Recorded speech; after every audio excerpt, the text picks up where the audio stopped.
Whoa. Hey. Oh, Lynn. Oh, sorry. Yeah. Branding. Sorry. Hang on. Oh, what are you doing? Come on, Scott. Put your ruby quartz glasses on. Ooh, I do need a pair of ruby quartz glasses. Son of a gun. Was that song performed by the whole Funk, and nothing but the Funk?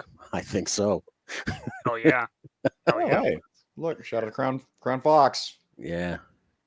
She is in, as she coined it, the Chateau de la, Puss. That one. Puss. I'm repping her merch tonight too. I'm sure she popped. I'm still very comfy, by the way. Yeah. You look great. Here for the funk and the jazz. Shane finally figured out what time we're on. Good job. Good job, Shane. Yeah. It's good to see you, man. Cliff, what's going on? Hello. People are rolling in here. Yep. Unfortunately, yes, we're going to make it. The jerk got hacked. His Google account got hacked. So, was it just Google? Well, because it's Google, he can't get into his YouTube account either. Yeah. So shit's bad. You know what it is? It's Bush League. Bush League. For real. So yeah, if you want to sit there and reach out, it's so convoluted. Like we reached out to everybody trying to figure out and troubleshoot the quickest way to get it rectified. Apparently the best way to get it rectified is to go onto Twitter or X. X going to give it to you. That's what I heard. Yeah. Or suck it. Yeah. But getting on there and then sending it out to at YouTube, reaching out to YouTube on Twitter, going, "Hey, this channel is hacked. Please help." Wow. So if you signal boost that, they'll escalate it, and then hopefully he'll get it back sooner. Because I mean, right now we don't know how long it's going to take. We don't know if there's going to be a Monday log show right now. We do not know. That's rough. I don't like that. Yeah. Did he how did he discover it? Did he tell you? Did he just kind of? I don't know what he said as far as how he discovered it. That's fucking. But it was right away. Yeah. And then a recovery option to do it takes forever. No, the recovery option also he couldn't access. Oh fuck. Yeah, man. The second step verification. Yeah. He got hacked. Oh goodness. Damn. Yeah. That sucks balls, dude. This guy right here also reached out with some help. So thank you, Joe Daddy. Shout out to him. I passed that message on to Jerk. Thank you. I'm sure that's everybody right now who's doing YouTube's worst nightmare. Right there. Yeah. Yeah. Jesus. Right. Well, especially as he's transitioned from cut down his work hours at the comic shop and encounters to be able to do this more, right? To hopefully, hey, one day now it's all YouTube. Yeah, dude, that's fucking rough. That's scary. Oof. It is. That's crazy. He's got my deepest sympathies, but I hope everything works out, man, because he was building something special over there. So you don't want to derail it, especially something like this. That's the worst.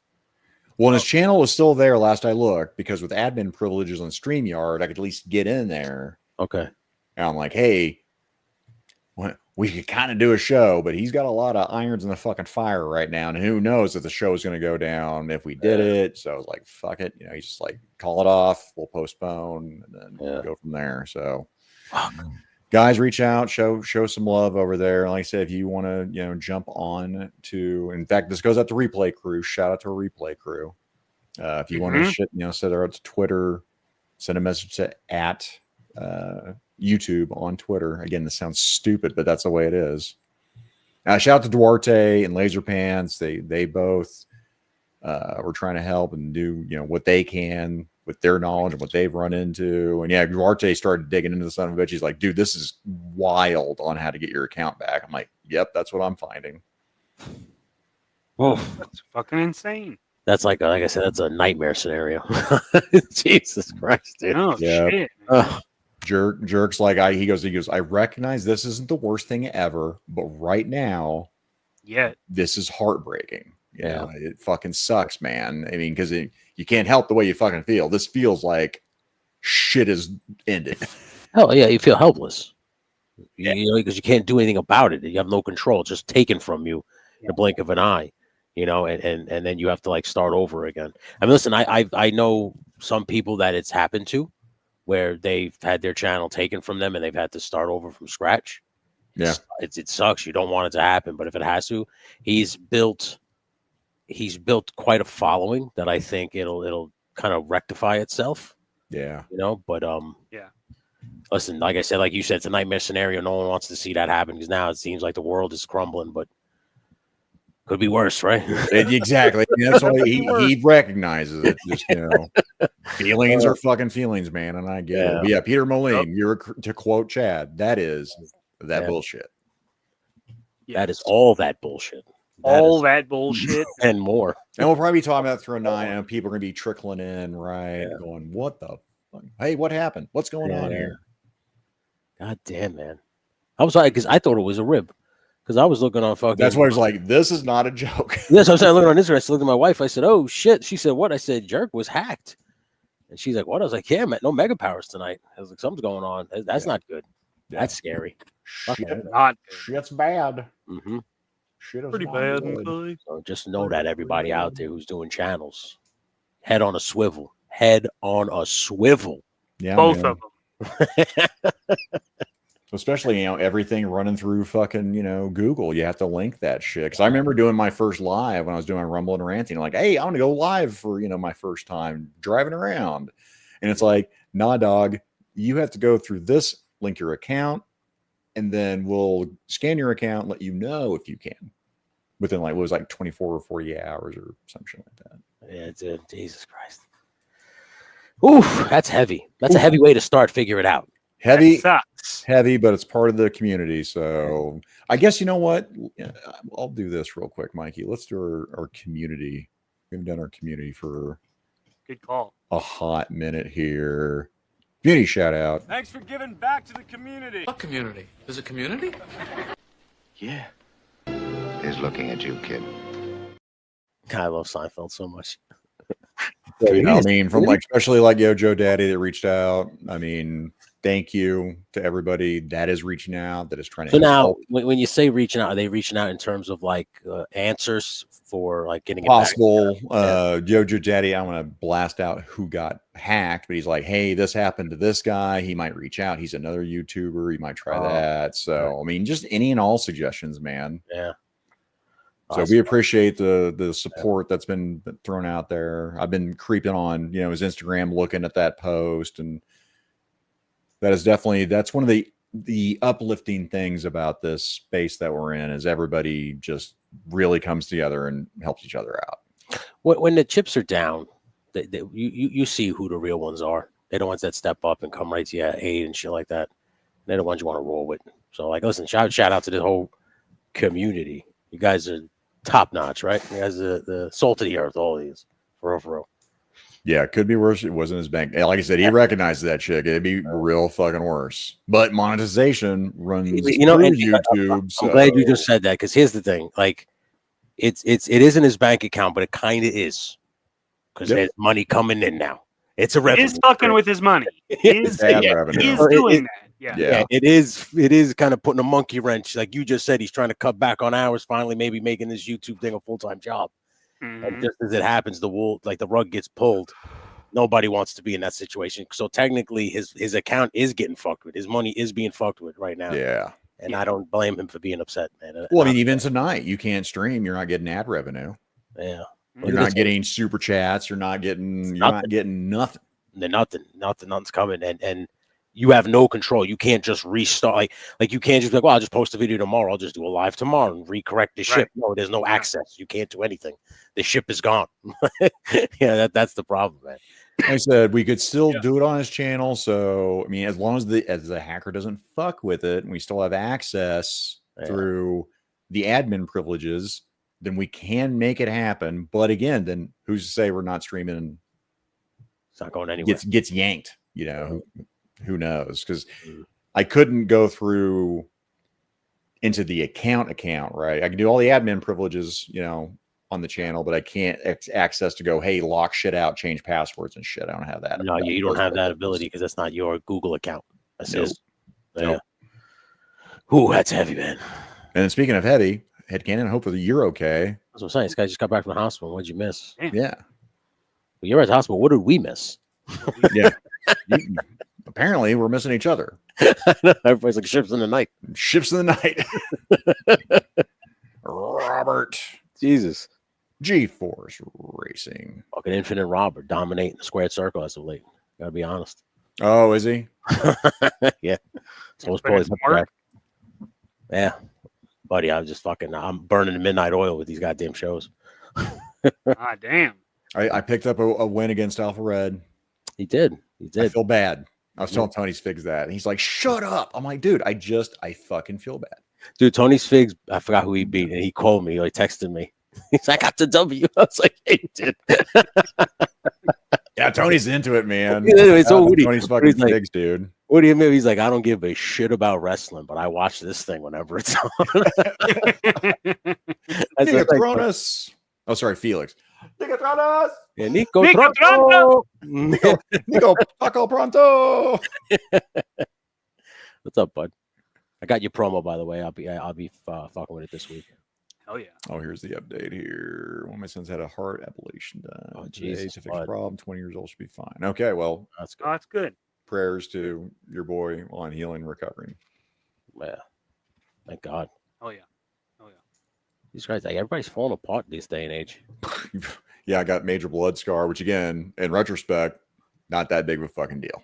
Yeah. I'm good.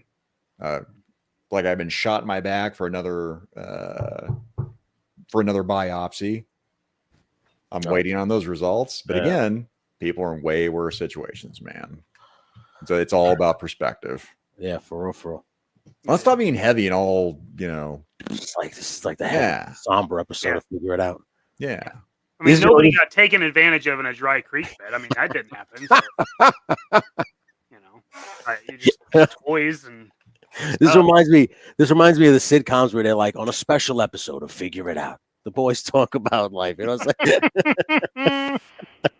Just looking after The Sasquatch incident. Yeah, Mikey, I saw that Facebook post. Mikey's like, what is it with him and this gun? Every fucking time. Yeah.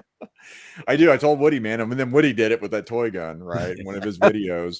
I love the I want to do it with like a fish. Just random stuff. Just want to do like start doing a video, and I'm like, I don't know, and just Magic 8 Ball for this way. It's just, and I don't reference it ever, like he does with the gun. It becomes the topic of the video, but you never make reference to it. But it has to be something that has a very specific way that you always hold it, and you're not doing that. Like holding a remote control like a cigarette. Like that's not how you hold a remote control, you idiot. So I'll segue one of my names Tony's blessed me with into Blake Tarpley saying, yeah, Mikey waving a gun around. What is happening in this world? What Mikey just said. So I want to say I live in Kansas. Kansas is very gun positive for the most part. I will say that. I have a lot of friends that are very gun positive. I have a friend he's unaccustomed to firearms. And he's like, I don't know what you guys, I don't know how you do this. Like what? Well, like handle firearms and like just gun safety, dude. I was like, man, if I had a gun, I'd just be, woo. And we're like, okay. And even he didn't have a gun. We're like, okay, hold up. You should not have a gun. That's the reason why you don't have a gun, pal. You should not. Very clear. If that's your first thing comes to your mind, you're good. Do not have a gun. Yeah. Thank you. Don't worry about it. Be responsible. You don't know safety, so I don't think you should own a gun. Or just general common You're sense. missing the prereqs. You're missing the prereqs. No, don't put it in your mouth. No. Sir, you're a bit of an imbecile, and I don't think you deserve a gun.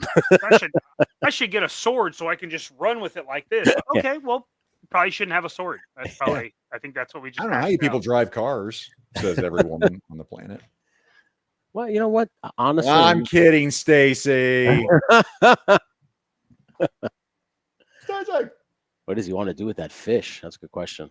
Mm-hmm. You got to handle the Minyoza, Mikey. Minyoza. Yeah. The Saponi werewolf. Just There he is. Booth. Yeah, there's another young man that cuts a lot of promos. He's getting good every day, every week. And I need to. He's a promo machine. I'm highly impressed with all of you guys, by the way. I said I'm this not to doing Peter. shit. I cut one promo now. It just doesn't matter. I was like, a lot of these guys, they send me promos. You know, you beg wrestlers to send you this kind of stuff. You guys send it within a matter of hours. You need to beg me, otherwise it won't happen because I'll forget shit. I just sent it to you like our segments tonight where Mikey's like, "No, really, you're gonna make our segment for tonight?" I'm like, "Oh shit, I should do that." You're not fucking with me. I did not do that. You were correct. It happened. Up the butt. Okay. I should not have highlighted that. What are you? A gay And I said Alpha Red, and what happens? He pops up. What's up, Alpha Red? That's my lady.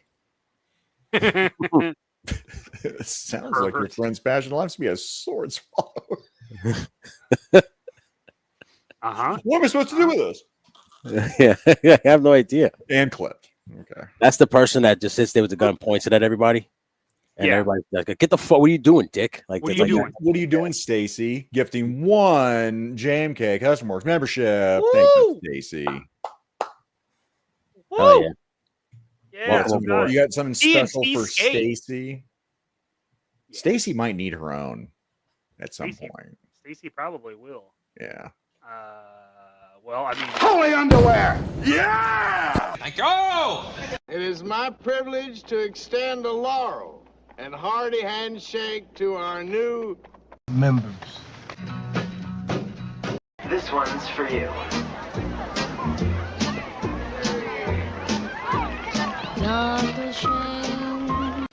Thank you very much. That's a great donkey. thank you. And this seems in the spirit of something Stacy would say. I will say this: sword spitter or sword swallower.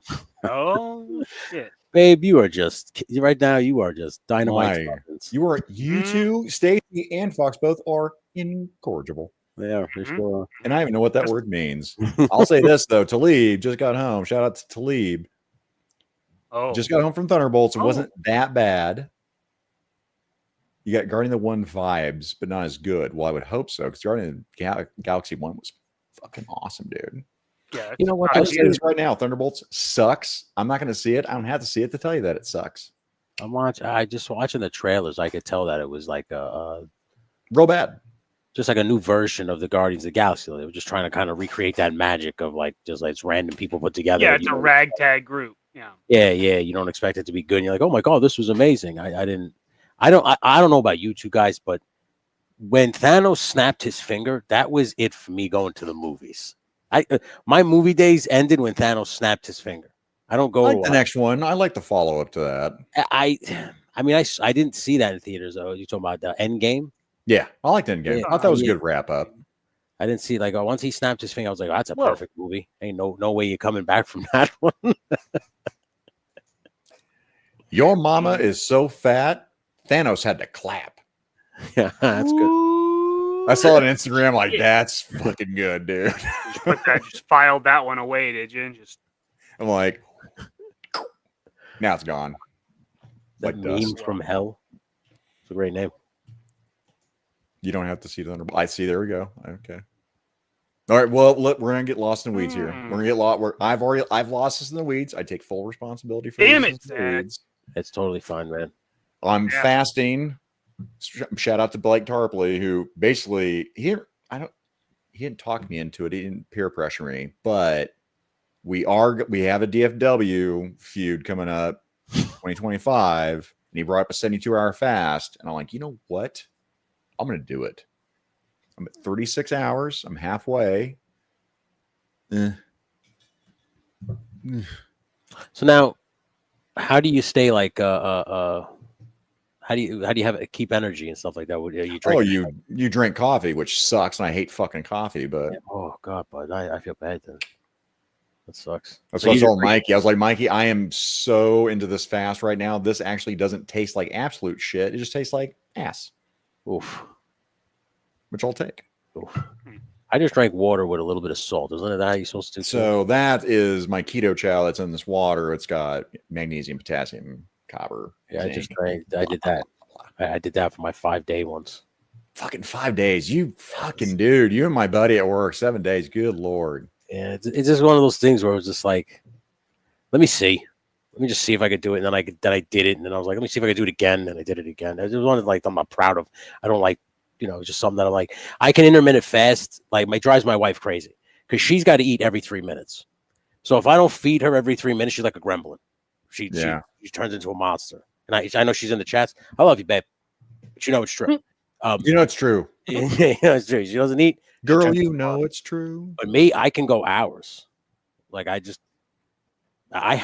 eat because I have to. I'm not like a foodie or anything like that, so I don't search out food. I don't give a shit. I eat because you need to eat. That's the only reason I eat. And I'm not like. The only reason I have to eat because I have to live. I have to eat. I won't eat. I don't give a shit. Like it drives her crazy. She doesn't like that. She doesn't like that. That I do that kind of shit. But I do like about fasting because I can put out longer. Right? Yeah, I'm lazy, so I'm like, I'll just eat in this little window here. Yeah, usually I just wait until it's like absolute until she starts annoying me. With all due respect, babe, and she's like, I need food now, and then it's like, all right, let's go eat. I guess. I know. By the way, I know Blake went. Oh yeah, good luck, brother. His promo, in stitches. His promo, dude, handsome snake noise. Oh my goodness! He's like Christ. It's like Jesus Christ. He's into this. Yeah, black coffee. I'm using stevia mo is what I'm doing. There's Tony's Figs. You were just talking about you, Tony. Shout out to Tony's Figs. I have not watched his video yet. I'm gonna watch his video. Watch Tony's Figs video on his Justice League. When you bailed on me last night, Tony popped in and we streamed for another like hour. Bailed on you, you son of a gun. You bailed on me. You chose Ryan. Dude, I don't know. When he was supposed to be there, man. I don't know if you answered my question in chat, but I wanted to ask it to you today. I just got a couple extra spirits because the one like the original one I had, the legs are starting to kind of break. Like you could see like the peg is twisting. So I just bought a couple extra ones just to be safe. And I asked you on the chat, what would you do with it? Like if I gave you 2 spirits and you had just free range, it was a free canvas to make a different version of spirit. So you're going to keep it within the realm of spirit. What would you do? Would you go a Tiger Force, a Night Force? What would be your general direction if you had the canvas? A Night Force spirit would be pretty cool. Yeah, hell yeah, Night Force spirit. That would be pretty cool. Okay, awesome. Or like this one that I got working on. Like it's all I've done is paint the head, but it's kind of a war paint. Fuck yeah, buddy. Yeah, that's. But awesome. I mean, the only thing that's spirit there is his head. I mean, everything else is something else. But still, like a war paint kind of thing. Yeah. Okay. See, that's what I was thinking about. Something do something like different. Like let me see your war face. Dude, I was sick. I will say this, and Native American Force. Okay. And maybe you guys, I don't know if you guys agree with this, but his handgun, to me, is the best G.I. Joe classified handgun. It looks the most realistic. Most of their handguns, spirits, yeah. If you see Spirit's handgun, it's fucking fantastic, man. I honestly disregard a lot of the G.I. Joe classified weapons. I don't remember his. Sucked. His kit was pretty good, man. It wasn't bad. Look at Van Morrison. Doesn't suck is Van Morrison for 1999. Whoa! Cheers, boys. You want me to hit you with some applause, bro? I can do it. Yeah. Give me.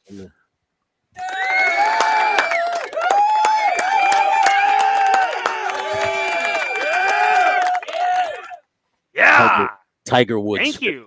Holy ship in the night. Very ship in the night.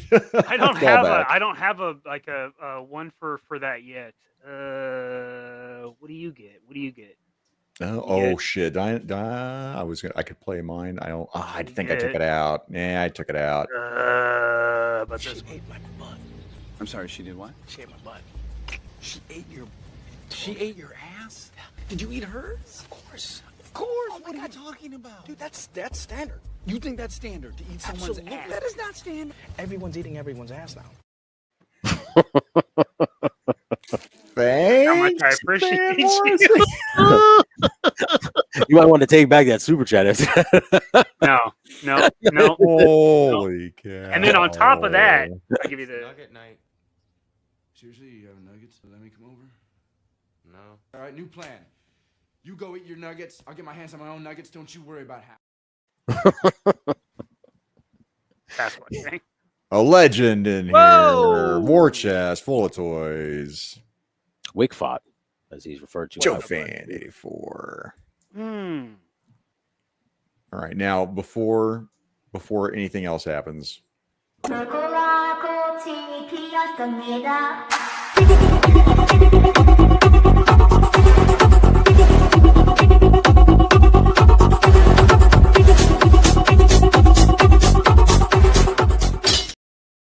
27 minutes into the show, and we haven't even got GTFO. There it is. There it is. We're gonna GTF on with it. That's what we're gonna do. Mikey, you're in the slot, so you start first, and we'll go to me and then Tony. Okay. We'll do it clockwise. I got this. Look at that. Look at that. Was that the one? Actually, the glue wasn't. He had the issue with the glue. It was one of the There wasn't damaged much ones. at So all. I got it for $25. Oh shit! Nice. Is that just a soldier, or is that like a character? That's just an army builder, I think. Here, I'm gonna make it. I'll make it big here. I don't. Ghost Recon Operator. I want to say Valiverse. Turd burglar, I think, is what it is on the. How dare you? Oh, You're a shit fox. That's what it is. You're a bad person. You have any plans for this figure, or is it just to build an army with him? No, I'll probably just use it for stuff.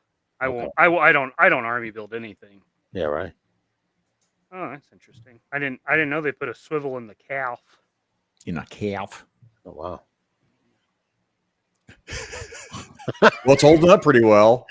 It's pretty so far, good. passing the Mikey test. Just yeah. You thought JMK, the K Pretty was good. for Kukovic. It's not. It's for killer. Yeah. Joe Mother Killer. That's what JMK stands for. Joe Mama Killer. That's pretty cool. Okay, now you got that on sale. That was on sale. Yeah, it was out of the Wounded Warehouse. Wounded Warehouse. Yeah, this one and the red one. I got both of them. Oh, no shit, man. Yeah. I guarantee you those went fast, dude. They did. I actually think we were live when I bought them. That's fucking cool shit. Somebody was like, "Hey, these are on Wounded Warehouse." I was like, "Oh, really?" Yeah. The red ones weren't the exclusives, were they? No. I don't think. No, he just revealed them at Valicon. Oh. What was the one that I was was like, zoink, zoink, sweet. That was the silver helmeted ones that was exclusive at Those, that was a Zoocon exclusive, was the Steel Brigade shiny ass helmet, dude. I took what's his face? What was the Spanish dudes in the Wave Sidewinder's head on that guy, on that body, and he's holding the silver head. I think it looks pretty cool. I got to get a Sidewinder because I think that's going to be the best buck for a Marianne Cobretti. Probably. Oh, yeah. Kind of open at the top. You know what I mean? Yeah, I could see that. He's to me, he's one of my favorite ones out of that Wave. Sidewinder. He's a good looking figure. Yeah, it's a good figure. I want to get him in that Night Force Senshi. Those are the two that I really want. Yeah, I can't get on board with that Senshi because he doesn't wear the ninja boots. Well, I'm gonna use him for other stuff. Oh, okay. I know you. You are like a creator, aren't you? Yeah, and in Monster Force, like this. We'll talk about it all day long on Monster Force. Monster Force's fucking figures are so fucking good, dude. They are, but my big issue with them, and I like the fact they come in a bunch of stuff because I think they should for $35 fucking. You know, but that's the price. The price tag starts to get a little steep. You can't army build with those. Same thing with Valiverse. Like if you can't buy a Valiverse at retail, $35, man. You spend a lot of money on army builders. Well, yeah, now with the current climate, which we won't get into, yeah, man, they go more expensive. And yeah, I take that back. And Yozo, I was gonna say no, I didn't, but this one that they're exclusive. This one I have had issues with the head popping out, and I think it's because of the plastic it was made out of.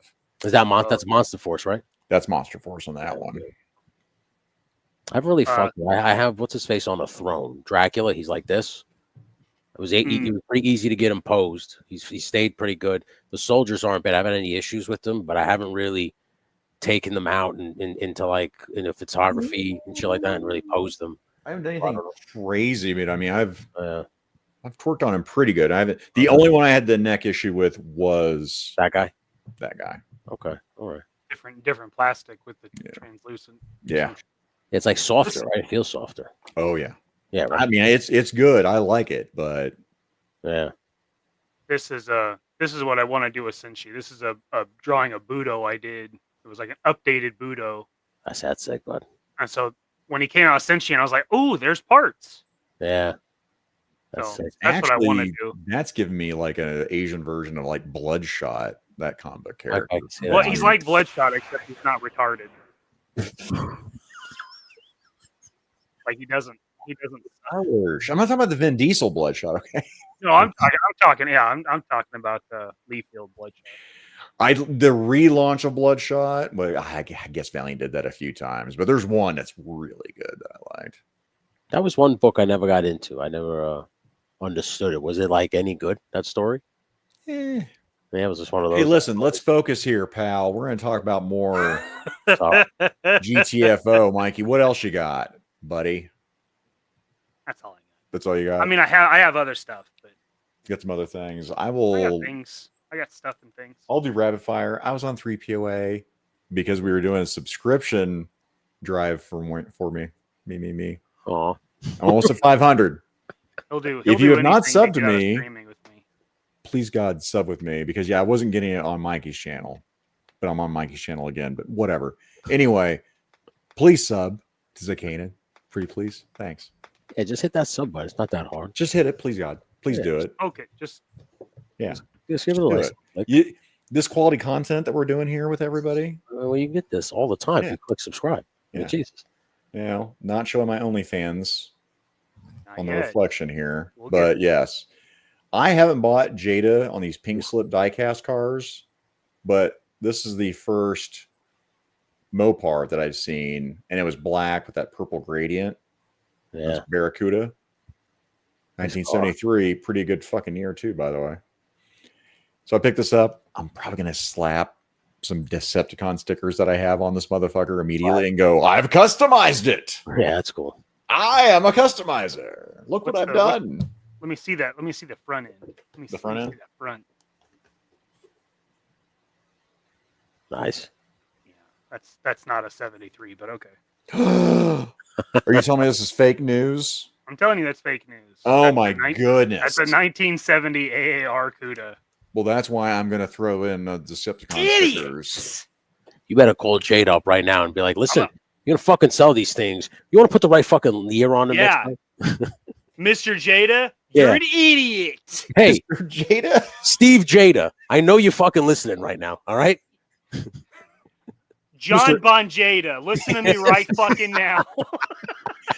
I have a certain set of skills. All right, I will find you. All right, Jada, here's your job. You do a 73 CUDA, you make it a 73. What do you say about that? What's the job? What do you name What's me the to make? job? What's the job? What's the job? Let's drive this car. By the way, this is way worse when Mikey did Batman when I was trying to talk. And I'm like, I'm not talking during Batman. Dude, Batman was so fun. I forget how much fun Batman. Dude, everyone was like, my God, Mikey was killing me when we became Batman. I get this bullshit guy. It's probably going to go on clearance at Ollie's. Don't give a shit. I hope so. And I did this last night too. Whatever. Don't give a shit. I don't have a Banshee for my X-Men, Witness. so I hope he does go on sale. I will say that. Yeah. Boop, Justice Lord. Man, I've got all kinds of reflections tonight. But yeah, Justice Lord. Boop. Tony's Figs is probably going excited. Him and Toy Games are the only two people I know that like my phone. I was telling Mikey, I'm not crazy about the head The glare? sculpt Oh, I and the see. glare. You know, I'm going to be quite honest with you, Kane. I'm like not that. crazy. I'm not crazy about the head sculpt, the body mold, the toy itself. How dare you, Oh Mr. my Mr. God. McFarlane? Mr. McFarlane, I'm very sorry. I got it.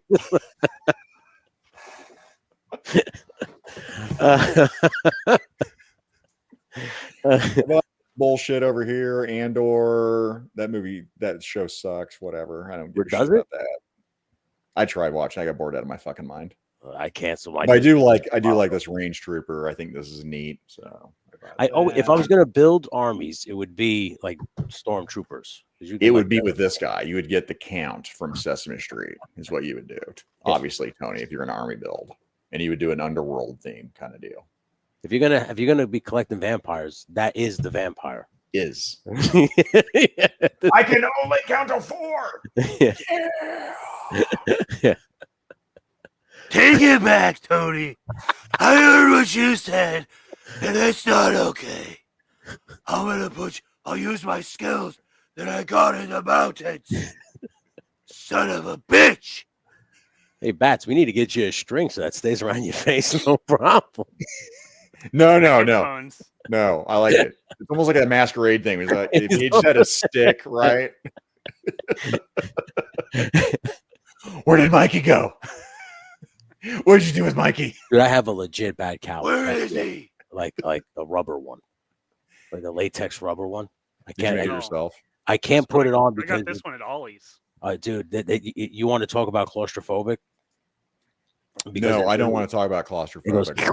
And it sucks all the fucking hearing. I don't want to talk about that, Tony. I don't like that. Because we're 40 minutes in to get this figure out. What I'm going to talk about is the A-Team Robin van that came in. Does that have light up? Do what? Does it light up? I mean, I could shine a light on it, but no. There's no electronics on that. What a piece of crap. Now, it's not complete because I got all this stuff. And I didn't want to put that on yet because I just got it today. And I am going to shoot a video. That's a good little. I put to the fool. Yeah. Hey, woman. He's still in his winter gear. I need to transition him into springtime. You're really in a transition. Every time I see Mr. T, I always think Eddie Murphy delirious is joke. I always think of that. Boom. I don't remember his joke. What was it? No, God bless. Here we go. Oh, geez. Hey, boy. How about you want to fuck me up the ass? It used to. It got me every fucking time. Every fucking time. And he goes like this. He goes, anal sex is no laughing joke. Okay, that is not funny. I mean, it can be. It can be funny. That is a pretty sweet van, though. I'm not going to lie to you. I had the Punisher van pre-ordered, but I just kind of like canceled it because it just space has become an enemy of mine, and it is winning. Space is the enemy of the collector, much like Tony is for these segments. Tony, what do you have for GTFO? Hey man, listen, you go put me on here. You're gonna have to understand that sometimes you're gonna go off the fucking rails. Right? Sometimes. Right? I'm gonna take you somewhere special. Right? If someone said like, who's the guest that's just out of control? I was not gonna pick Tony. I wasn't gonna pick him. I used to think I was out of control. Then like Blake, obviously, I'm gonna have a hard time wrangling fucking Blake. I realized I'm such a dope. So I'm such a dope storyteller. I just take you to places that you don't think you're gonna go to. I like it. I like that. Fox, if he ever gives you shit about not staying on topic, Fox, you remind him of this right fucking here. It drives her crazy. She trust me. She has her a book. Shout out to Troy. Trey got his today. Cool, right on. Nice. I will say this. It came from the collection. It's this figure that I got in the mail today from a very special somebody, and his name is JMK Custom Works, Mikey. That's me. Yeah. This is he made me a classified Rambo. Goodness me. Let me tell you something. I mean, fantastic. Love the digging, the knife, the Bowie knife. It gave me a little bow and arrow. I gave you a bow full well knowing you'd want to restring it. I'm definitely going to. Thank you. Yeah. But Mikey called that on his show. Yeah, he said that was going to happen. He's definitely going to be my my main Rambo now. Like I have the Hiya Toys one. Don't get me wrong, but it just sits in a fucking box. I cannot, for the life of me, I just don't want to fucking break that thing. Yeah. This one, it seems like I don't know who you use, but I love the buck. And if anything, God forbid, happens, I can always go back to you and maybe we can just replace it. I can make another one. It's not a big deal. Not a big deal. But I love it. I guess, like I said in my note, I'll be upset if I don't see pictures of it in the fucking woods and shit. Oh well, yeah. Before we get off, I have this thing. I'm gonna start on my channel. and it's going to involve this guy for sure. So I appreciate you guys. But thank you, dude. I knocked it out of the park.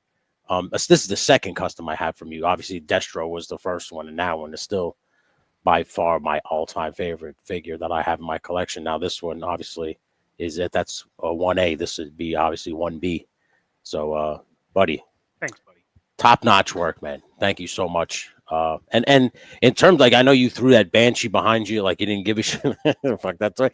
But I got the, was it Wolverine's son, right? Oh yeah. And Dakin. Yeah, I got this dummy. Right. Here, let me blow you up here. Hang on. Show it back up here. Hang on. There you go. Put that mug up there. Yeah. That's and I got Adam Warlock. Oh, nice. If I see that Adam Warlock in a wild, I will probably buy it. To me, only reason was the Infinity Gauntlet and the comic book. I don't need that fucking comic book. I can obviously, you print it yourself, but that was just so cool to me that they started giving these guys comic books. I thought that was cool. It's a cool little tchotchke. My only problem, and I will say this, I was the same way until they pointed out the price point didn't drop, and you're not getting a build-a-figure piece. So, fuck you, Hasbro. They're not doing that shit. It's neat. Dude, I'm with you. I like the comic book too. I don't really give a shit about the build-a-figure pieces. I really don't. Hasbro's they got a set of stones on them. They don't give a shit. Stones. They do the size of the Infinity Stones because they don't give a shit. Like I said, I always refer back to when they announced the $50 maximum Spider-Man, only to then the next week show you a full wave of Spider-Man figures. Here's some more lame ones too. God. Lame. I said the balls on these people. Like I can't believe that some of the shit they do sometimes fucked up, man. What else you got, Tony? That's really it. It was just this wonderful gift from Mikey. Thank you so much. Like I said, I'm going to cherish this figure. He's going to be like the star of many of my new play motions that I got planned up in the old noggin. And I was just waiting I couldn't wait to get him in the mail. So thank you, bud. I appreciate you, man. And glad he showed up. Yeah, your diorama will be going out very shortly as well. Woo. I've been working on that. Hell yeah. So I would imagine the next day or two you'll be getting the other package that I forgot. I think I got that today with the motorcycle. Yeah. Yeah, I got that today too. Sweet. Nice. Yeah, they both got here. So I got the motorcycle and Kazar. Kazar, I'm gonna turn into the Beastmaster. So that'd be a good one. He's leaned out. Yeah. Yeah. The head is perfect. The hair was about the same length.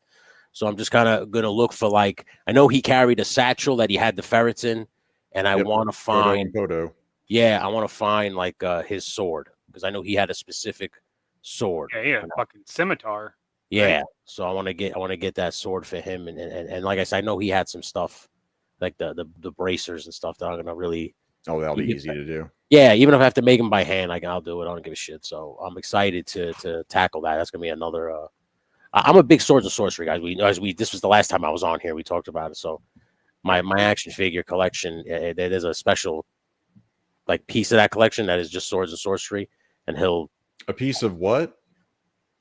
Of my toys. So a piece of my collection that is just collection.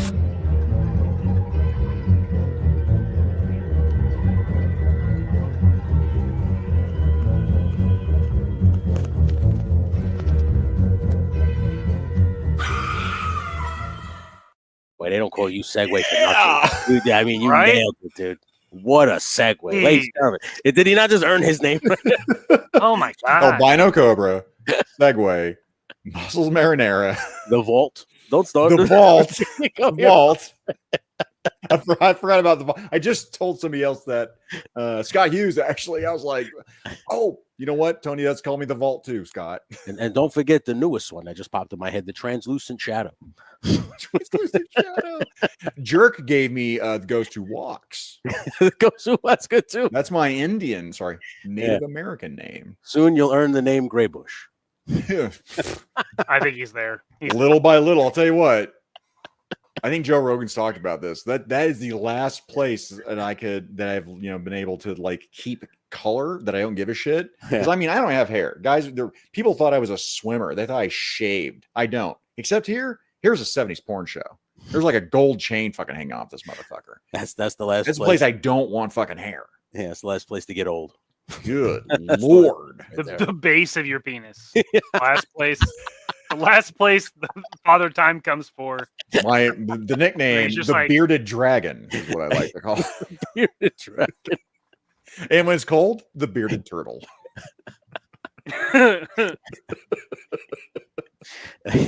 Oh no, Mikey, what do you have from It Came From the Collection? Well,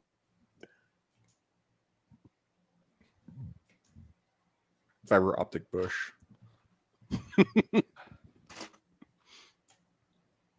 I have a car. Ooh. So I have a 1969 Pontiac GTO Judge. The Judge. This That was is nice. one of my first loves of automobiles. Once I started getting into them, once I found out this was one that my grandpa had when it came out, it became like my favorite, and it is still pretty high on my list. This one I got when I was probably 13 at a Cracker Barrel. No shit. Yeah, I did paint the wheels because they're not supposed to be chrome. They're supposed to be just gray. But yeah, I picked this up at Cracker Barrel. It's a big die cast, 124 scale. Dude, that is dope as fuck. It's pretty rad. It's pretty rad. Well, this speaking of isn't nicknames, Mikey, the Judge, that's what my grandmother used to call me because I was a serious looking baby. So she called me the Judge. Oh, wow. Even then, you had nicknames. Damn, Mikey, that looks like that is in terrific shape.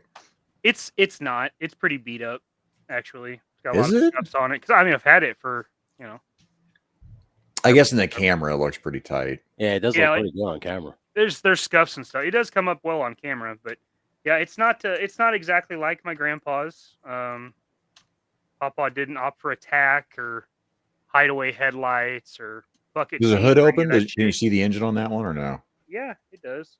Let's see. Hell yeah. Now this is a Ram Air 4 car. His was a Ram Air 3 car, just a little different. And in Wichita, Kansas, where my grandpa had this, there were 3 of them in town, and he was the only one that raced, but the other one was a doctor and a lawyer. They had Ram Air 4s, and they were all at the same shop for the same thing at one point. But this is a picture of my grandma and grandpa the day they were engaged in front of his Judge. Oh, right on, man. That is fucking cool. Yeah. Yeah. So this car's always been pretty special to me. Oh But, yeah. yeah, that's my came from the collection. It's a sentimental one. Hell yeah, buddy. I mean, are you going to try to modify that, or just going to leave it as it is? I'll leave it Okay. like it is. That is dope as shit. We both showed off diecast Mopar tonight. What are the odds of that happening? That's a Pontiac, but yeah. Pontiac, whatever. It's like you two are like co-hosts It's a of a show. Mopar. We accidentally do things in sync sometimes. Complete fucking accident. Not playing at all. Jesus. You know what we did that was planned at the same time tonight? Pick our 5. Okay, I got a solid 3. No one's going to know. Oh. Mine's easy from It Came From the Collection. I'm going to stick because I want Mr. McFarlane to know that I'm a shill for McFarlane Toys here. I love Danzig. So Danzig Superman, this heavy metal version of Superman, I just find myself playing with this figure like all the time. It's just fucking fun, dude. I don't know anything about the whole heavy metal, or the. I was going to ask you what that was. Do you spend most of your time trying to pose that figure than playing with it? Because it's a McFarlane figure. Yeah, I pose them all the time. He poses real nice too. Fondle it. Yeah, haven't broke him at all. Did you read that comic? Is that any good? That heavy metal? That was that dark black That's what metal? I'm saying. I know shit about it. Yeah, I don't know anything about that comic. And also on clearance too, because a lot of those heavy metal figures did. They did, yeah. They suck. Or dark metal or fucking whatever. Yeah. Get out of But, here. yeah, I love the shit out of this thing. Bring that I up again. do. Oh, you want to shit Go on solo. more? Oh, He yeah, looks I wanna like he shit on looks him. like he's Here. Let me do this. There we go. Let me just go. he looks like he's the front man to a black metal band. Like he screams all his lyrics. You know, he looks like you guys ever watch Metalocalypse? He looks like Nathan Explosion. Yeah. He does look like Nathan Explosion. Release the kitties. Yeah, he does kind of. I thought he looked like the bad guy from the beginning of Tango and Cash, but Oh, you talking about the guy? You talking about the guy they see in jail? you broke that jaw. That guy. Mother. Yeah. On the Yeah, streets, this pig and his friends broke my ribs, my leg, and my jaw. That guy. I'll tell you, one of the worst things for me was seeing an interview of behind the scenes with Danzig, where he was like hanging by his grotto in his library. I was like, wow, this is the gayest thing I've ever watched up to that point, mind you. You ever see that video where he got knocked out? Oh yeah, several times. My buddy Bus could not wait to show that to me. Yeah. But then the other thing was I got one of his live albums, and it was one of I don't usually like live albums. Okay. Iron Maiden's Live After Death is the only live album I can tell you right now. I'm like, that's fucking amazing. I love it. Iron Maiden is very good live. But on an album, on a recorded, Yeah, I'm not a fan. Okay. Slayer actually, I can't remember what the fuck it's called, but they have a good live set. What about Danzig's? Live from Folsom? Live from Folsom, that is good. Okay. Probably the best. But Terrific album. Danzig That's live, the best album. he sounded like a fucking Muppet. Mother, That song I gets walk me my every way. that song. If I could tell you how many fucking indie wrestlers came out to Mother, if I could tell you how many. How many? Jesus Christ, so many. Can you take a guess? Because now I'm genuinely curious. Yeah, like fucking how many, dude? Put a number to it. Dude, about 100, maybe more. Every time I turn around, it's if you're Spanish, you come out to Big Puns Beware, and if you're a typical That's not white, what I would do. if you're a typical white that's into metal music, you either come out to Danzig, Mother, or some other hard shit like Slayer. They would pick every fucking Yeah, time. they would. Yeah. Slayer I could see, but Mother is just not that good. I of a know, song. dude. I like Mother. You know, it's on the radio. You listen to it, you sing along to Yeah, it. it's but a when you fun hear it- song, but it's not Yeah. like they have other songs like that one where like the number 13, like tattooed on my back, like that would Yeah. be a better walkout song than Yeah. Mother. I like the one he's with the Misfits. What is I always hear Metallica covered it. I always forget it. Die, Die, my darling. That's a great fucking song too. Oh, sorry, I did it wrong. Here's my other gang sign for Woody. Yeah, Woody. Woody. West What up, Side. Woody? Yeah. I just assumed when you were talking about the Mexican wrestlers, the entrance music, I was just assuming it was going to be the same thing. Really, Madre. Madre. I think I'd come out to Cara Mia. That's what I would do. That's not that song. Just That's not come, bad song. just come out to some Jay and the Americans. I'd come out to what Carmina. Just throw them off. Mm. I came out to one time. I came out to I forgot the name of this. It was an Italian song, but it was so Hey. off like it was like a dance song that people were like, "What the fuck? What are you doing?" Like, and it was literally because I wanted that reaction. Like, so when I walked out, I wanted people to go, "What the fuck is this?" And it literally worked. Yeah, I wish I remember the name, but it was such a ridiculous like dance song. Like when you hear it, like this is not anything that's conducive to like amping me up to fight. Why is this playing on the loudspeaker? It was I like that. I like just to throw them off. Like, Yeah, it's you not gonna fucking- intimidate anybody, but now your head was in the game. Now it's not. Now it's not because I came out the ha ha ha ha ha ha. Like whatever that song is. Like you come out to that and you're like, what the fuck is wrong with this guy? Also, Show Me How the Gods Kill. They're a good fucking song. I saw him earlier and I highlighted it, but Doom. Like yelling Doom, just like yelling stay safe. Stay safe. Right. Like I also like yelling stuff like Tony. It came from the collection. What do you got?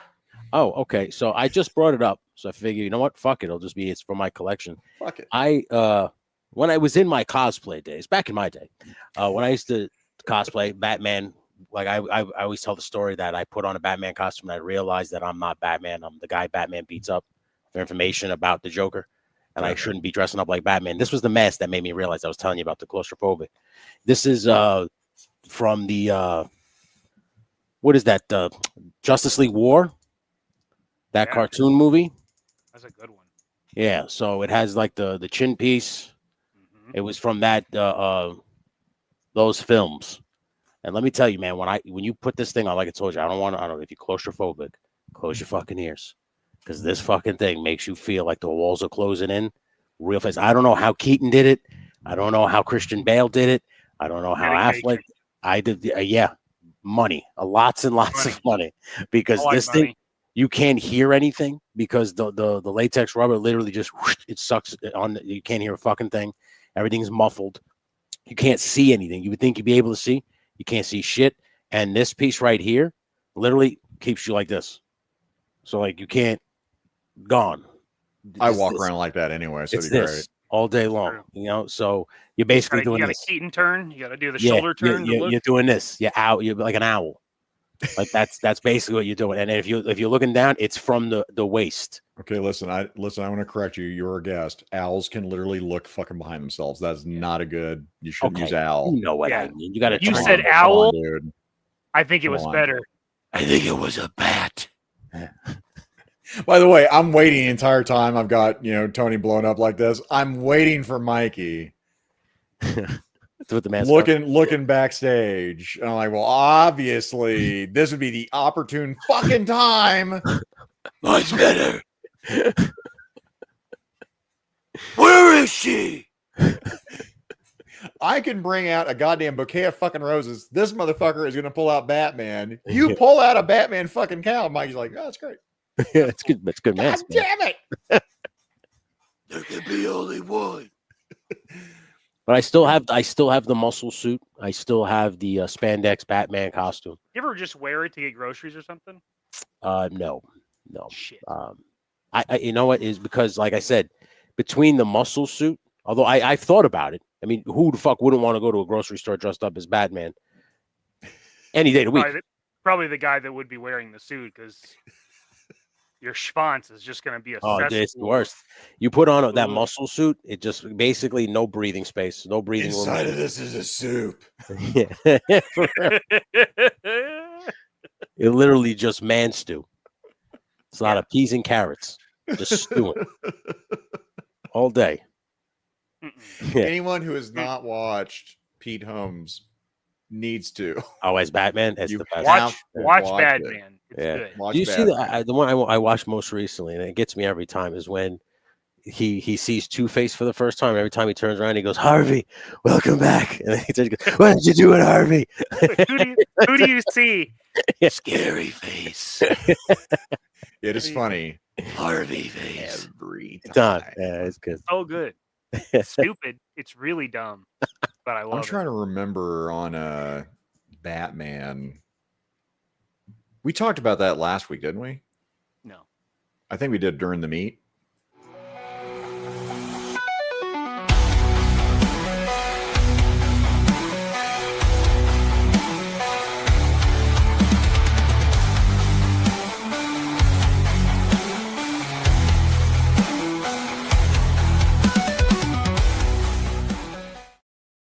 I literally loaded the wrong meat when I uploaded the video when I changed it. Yeah.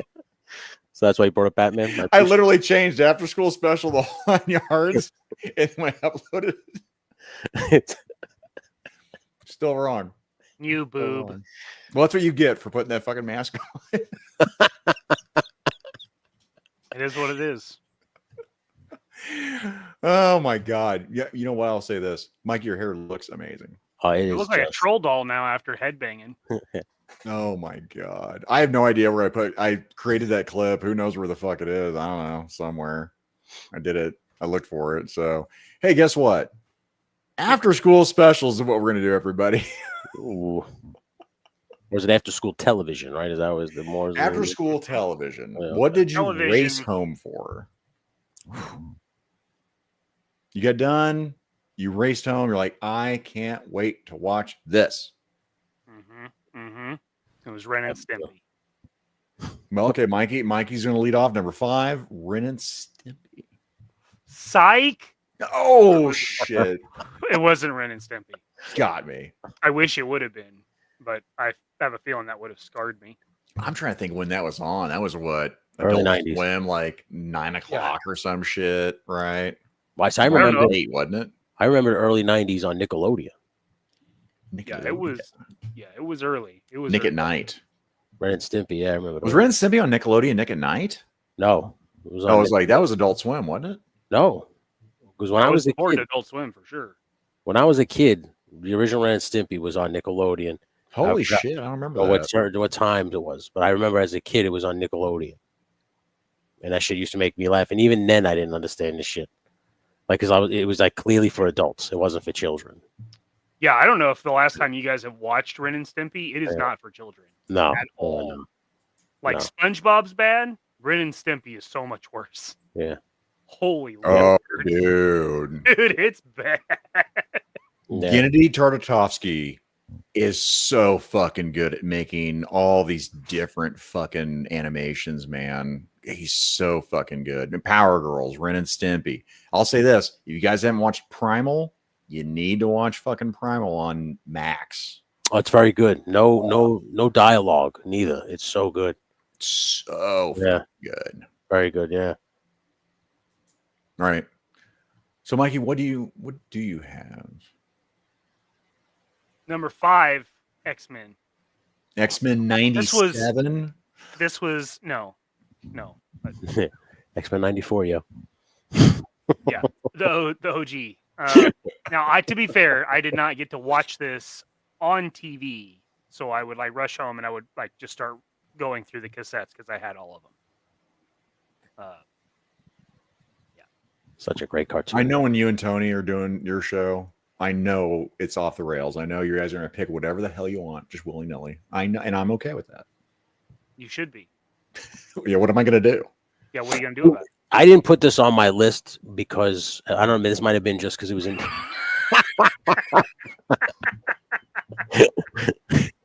Self-destruct sequence activated. Because this aired on Saturdays for me, so I never really watched X-Men after school. I watched X-Men on Saturday mornings. Right. Yeah, so that didn't make my list.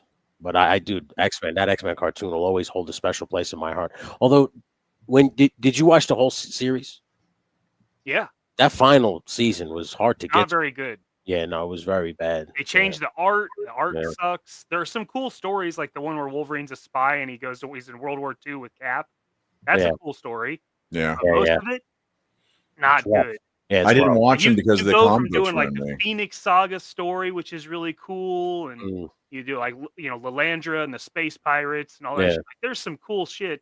You get to season 5 and it's Rough. mostly misses. Yeah, Yeah, it's rough, it's man. tough. It's a hard watch. Peter Moline agrees with you. And yeah, chat, I will highlight. We'll be watching those. We'll star them. We'll talk about them at the end. But if I see one that you bring up during, like Mikey right now, Peter Moline agreed with you. He ran home to watch X-Men. Whoop whoop. Yeah, X-Men was a good one, man. Yeah, but since it was on when I was a little kid, I mean, it's probably like 1994. Yeah, I wasn't watching cartoons when I was 4. So yeah. by the time I was like 9, 10, I was coming home, pulling out the drawer of VHS tapes, picking which episode I wanted to watch and play with my X-Men at the same time. 'Cause Hell yeah. that's what you do with cartoons. That's basically what I did. See, Blake Tarpley right there nailed it. Saturday mornings, 91, 92. That's essentially how I was. I was obviously maybe a little older than you, Mikey. So I was playing with the X-Men toys while it was airing live on television. I wasn't going into the old VHS Right. collection. But it's essentially what she did. That's I remember very fondly about that X-Men cartoon. Is sitting in front of the TV with the toys, playing playing with the superheroes while watching them on the old boob tube. Yeah, always. I mean, if I was watching GI Joe, then I was playing with GI Joes. If I was watching Star Wars, then I was playing with Star Wars. Like, whatever it was, that's what I was doing. If I was watching if I was playing with 1/6 scale stuff, 12-inch GI Joes, then I was probably watching like Predator or Terminator or Tango and Cash. Because that's I do whatever the fuck I want with 12-inch GI Joes. Yeah. And then shout out to KJ Smith, the highly posable crew. Whale. 78 points. Dix Figs, Pablo. The other guy, I can never remember his name. He does awesome work. I'm bad. Anyway, Julio. Sub to these guys, but I will say this. Also, throw your boys some subs too. Zakainen. On the road to 500. Thanks, guys. Sub to Zakainen, God damn it. Do it. Sorry, Lord. Do it so he'll shut up about it.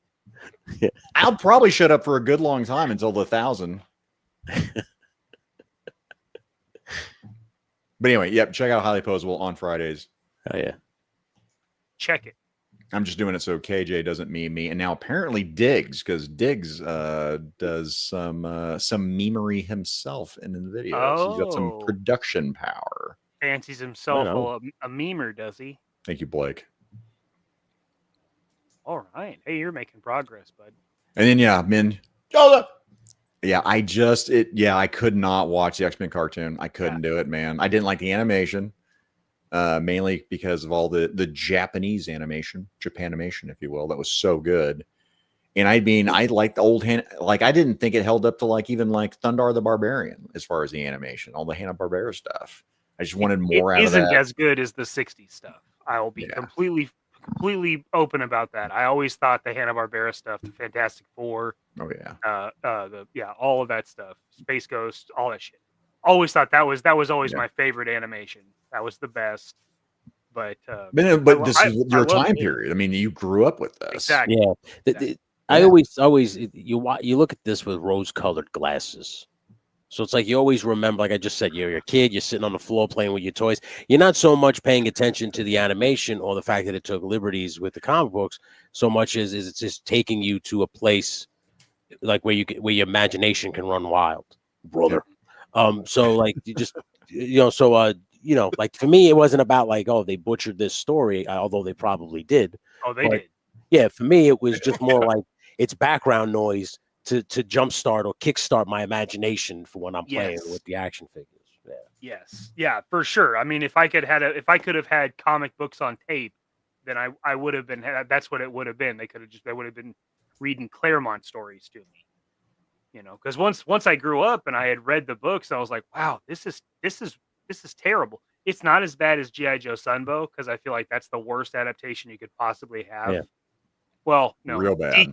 Deke is the worst. Sunbow's a very close second. Okay, but it's terrible. Like nothing about that other than the gold team is accurate. Like nothing. That's it. It's Jim Lee's X-Men. That's where it stops. Plus Morph. I never understood why Morph was in there. I agree 100% with that. That's essentially where it started and stopped for me. It's like, oh, this is the X-Men I see on the comic covers, but I know it's not the comics. No, like that's kind of where my mind went with it. Yeah, I agree. Animation in the late '90s X-Men was great shit. Yeah, that's sick. That's sick. Oh, shout out to Dan over here. I mentioned Muscles Marinara earlier. Yeah, see, I remember this because they would advertise that during Raw, when Raw went to Spike TV, and they would do it. I would see Ren and Stimpy a lot, like the ads for Ren and Stimpy. Yeah. Oh, I forgot about that. Yeah. Damn, dude, Spike TV, Jesus. Yeah. I remember I had one Ren and Stimpy VHS. It was like lime green. The plastic was lime green. Oh yeah. And I just remember the whole premise of the episode was them trying to eat as many boogers as they could find. They had a little wagon, and there was just a pile of boogers that they had collected from the street. There was just something about that midnight. So dumb. Yeah. There's something about it back then. It was just like Beavis and Butthead. Like most of the episode is just them laughing, but you fucking you found it funny. I don't know why. The best part was the music videos. Yeah. Always what I thought. 100%, man. Yeah, like that. The Ozzy Osbourne song he did with Lita Ford. I always remember that one because he's like, why is Ozzy crying like a girl or something? I'm changing my number fly. On the fly? On the 5. You mean number 5? Don't question me. Are you having another stroke? Oh, likely. Very, very fucking likely. Jesus Christ, you guys are sick. Hey, I've had a stroke. I can joke about it, okay? Yeah. Hi, he's had a stroke. He can make the joke. He's allowed. Oh my god. Oh my god. All right, hey, number 5 that's it, for Blake. me. Close my eyes forever. Yeah, that's it. Close eyes. Or blind melon, no more rain. And they're just talking shit about the Bumblebee girl. Bumblebee tuna. Bumblebee tuna. I hate to be this guy, but they showed the Hulk Hogan Real American Music video on Beavis and Butthead, and I laughed so hard when they talked about Hulkamania and Hogan. Oh, I don't remember that. Yeah, it was really good. Yeah. He's like, dude, this guy kicks ass. Just like, oh my god. Yeah. Hey, what happens with this custom layout, Mikey? Let's try this one. It's been a hot minute since we used this one. Yeah. The Facts of Life was after school? Well, again, my old man memory. I was on Grok on Twitter going, what was the shows on afternoon? Because my old man fucking memory, all of this shit's fucking blended fucking together. I couldn't fucking remember shit. There was the obvious ones, which we're going to get to. But this one was more than likely in the afternoon. And hear me out. I'm watching a show about a whole bunch of girls. Sign me up. And I'll tell you this right now. Obviously, she was the best. Like blue-haired beauty at 12 o'clock. The Mrs. Garrett, I Mrs. bet she Garrett, could right? teach me a thing or two. Yeah. No, it was Joe. Was this a spinoff? Joe had a leather fucking jacket, dude. I probably got my first leather jacket because of goddamn Joe from Fact of Life, honestly. This motherfucker right here, probably because of Joe.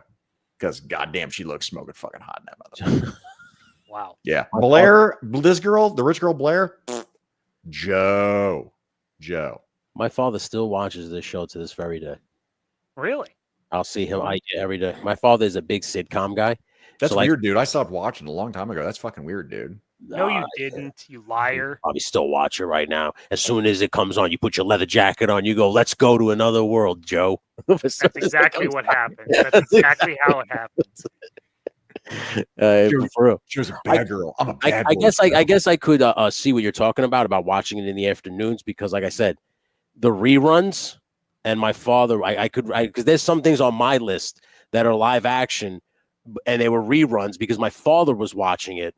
And I just happened to come home from school and you wind up getting into it because he's watching it. And then you like you said, rush home to watch it because you know it's on now at a specific time or whatever.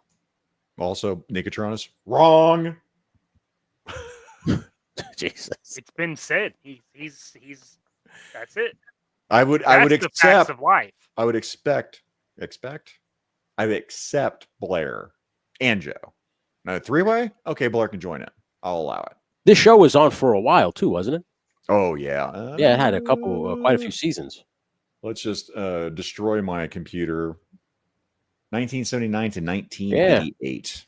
Yeah. It was on for a hot fucking minute. Dude, I don't want to sidetrack. I'm sorry. Obviously, it's I'm sorry. Really? So sorry. Really? You don't want to do it?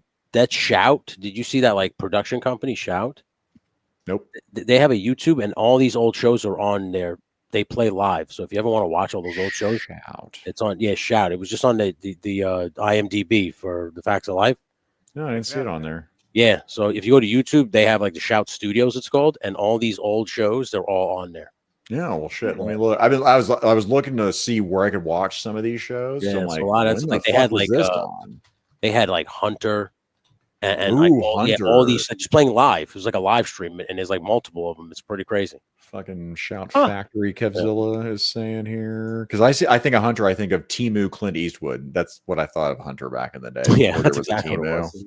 That's exactly what it was. I'm sorry, Scott Hughes watches on replay. I'm sorry, Scott. I think Scott really likes some Hunter, but I should rewatch it. You can watch it right there on that YouTube channel, bud. Yep, I just pulled that up. That's right. Done. Shout. So Facts of Life, my number 5, completely didn't pull that out of my ass. Tony, what do you have? I completely didn't pull that out of my ass. I'll share my screen. I can share the screen, right? That's okay. Yeah, buddy. I don't want to do anything, but my number 5. Now I told you we talked about off air, like we said, like you guys said, you got a lot of live action TV shows, and I said, don't worry, I will gladly fill the gap with all the cartoons that I watched. I said, please fill our gap. And this was one that I had to rush home. It's basically like a lot of my sense of humor came from this one, and it's Animaniacs. Like this, this cartoon to me, it got me almost immediately when it came out, just from the intro, like the song to it. Oh yeah, buddy. A good intro song will hook me, and a lot of these cartoons I could still sing the intro to.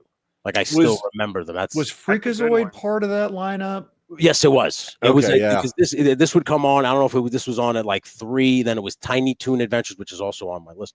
Spoiler alert. Sorry, Tiny Toon.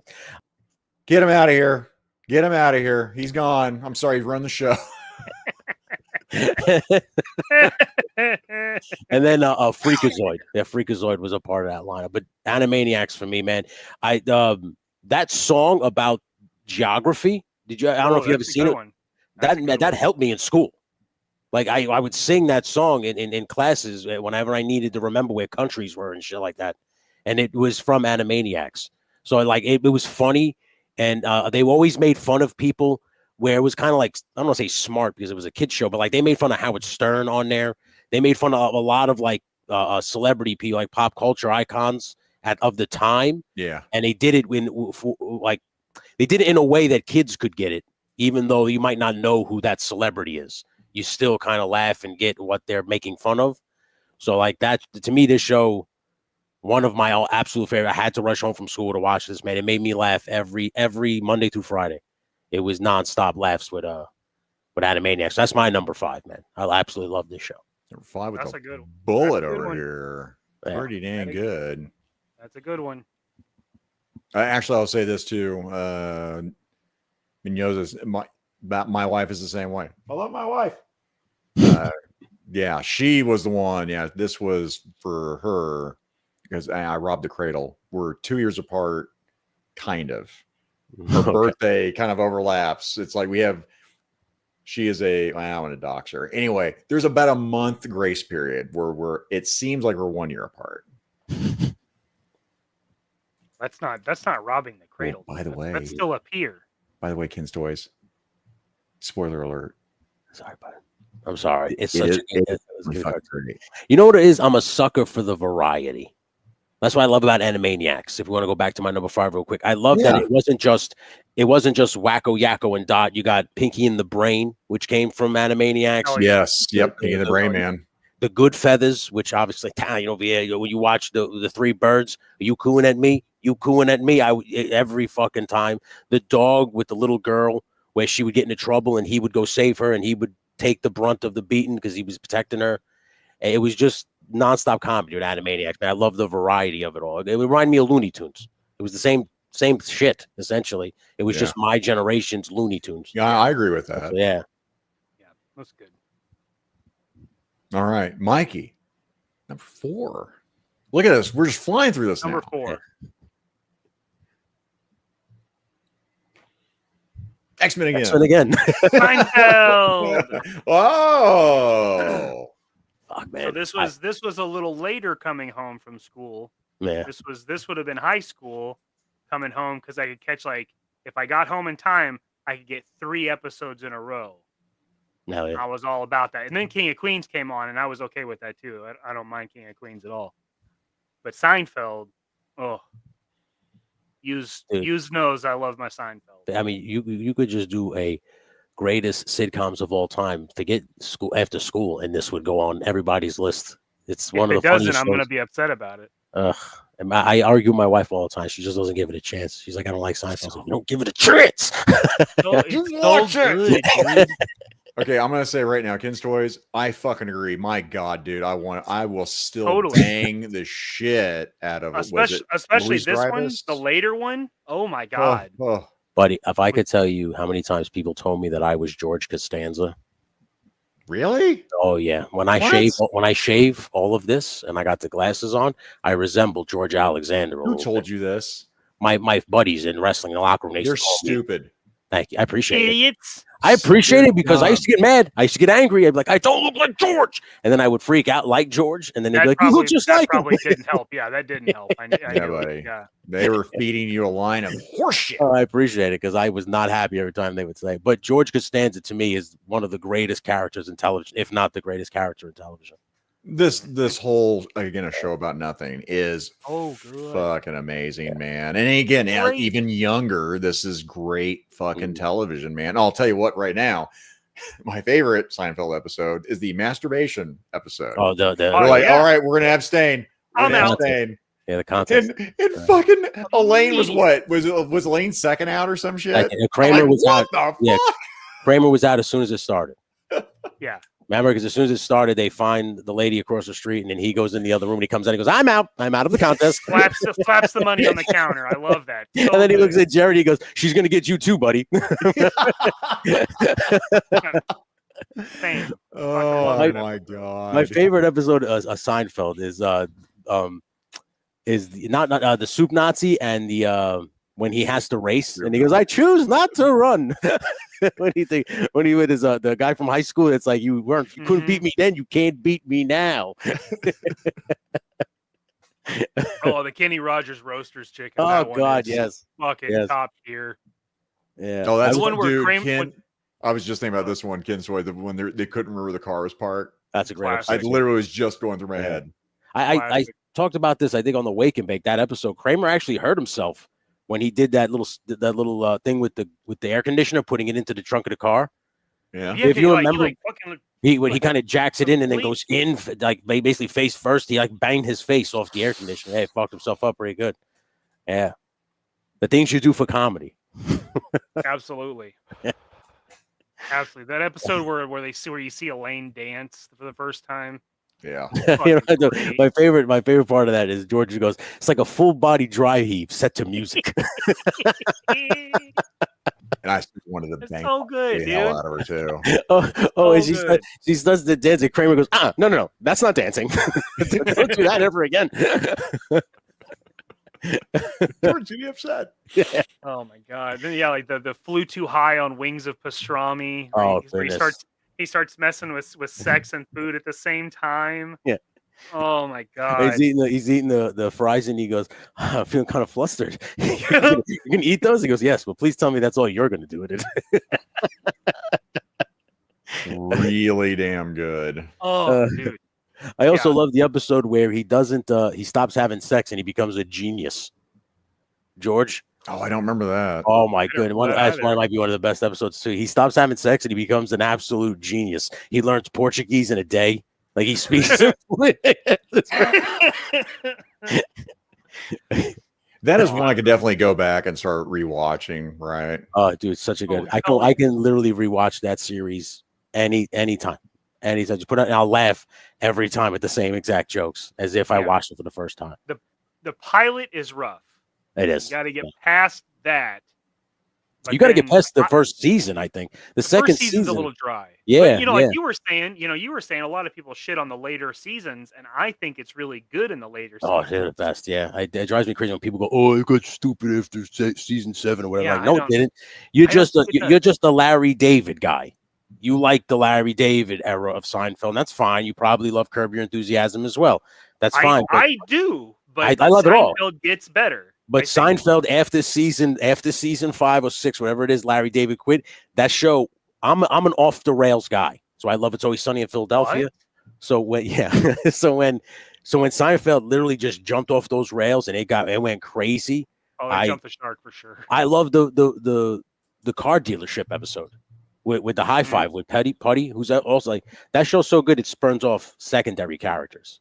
Like when a show is that good that the secondary characters are just as popular as the main cast. Man, Patrick Warburton, yeah, his character, I love that character. Yeah, he himself up like the devil, like the Jersey Devil. Yeah. Oh my god! When Elaine goes, David has decided to paint his face, and then Dick Kramer goes, "Got to support the team. Got to support the team." Not the one where he's. Are you just gonna like just stare at the back of that seat the entire flight? On the plane. Yeah. He goes, "Yeah." She goes, "So you don't want to read anything?" No. God bless America. I fucking love Patrick Warburton. I'm like, I don't know about it. Like, did he improvise a lot of that shit? A lot of stuff. Yeah, a lot of stuff is improvised on Seinfeld, just like Curb. Curb, they basically give you like a baseline of what to say, and then you just sit there and riff with Larry David. Yeah. Until you get what you need. But yeah, man. Oh my God, it was good. But Patrick Warburton, that high five thing, it literally, I took that into wrestling. I took that into every sporting thing that I did. So if we played baseball, every somebody scored a touchdown, I'm like, "Hey, it's good play, man. High five." Every time that became like our thing. Like guys would come backstage, be like, "All right, nice match, high five." Every time. All right. We'll talk about Seinfeld literally is its own. We could do a top episode. 5 favorite Seinfeld episodes. We might do that. Yeah. Honestly. Tony will be back and we'll do that. Please. I'll put it on the list. Put it on the list. Please. I think that'd be a lot of fucking fun. Yeah. That would be good. I'm gonna go with my number 4 over here is what I'm gonna go with. Golden Girls. No, but similar to that. And I'm gonna bring Yojo Daddy was like, has anyone brought up you can't do it on television? So I'm bringing. I don't think anyone else. Why does that kid look like Paul McCartney? The one it was different times. That's not too hard, right? This kid right here. I had a kid I went to school with who looked just like this fucking kid. It was very weird. I don't like any of these people. Look, that guy looks like Mario's like uncle that went to prison. Is that dude looks like he legally should not be in that position. Was this show like a sketch show, or was it? This was a Canadian show. That's probably where Mikey's hatred's coming from. That's what it is. I knew it smelled like bullshit. Does it pass the sniff test? That smells like bullshit. Yeah, I'm not going any further south than the belly button based on that smell. Now I'm gonna tell you this right now. This girl right here, again, young Zakainen, all goddamn about this girl. All about her. All about her. Yeah, she looks like an asshole.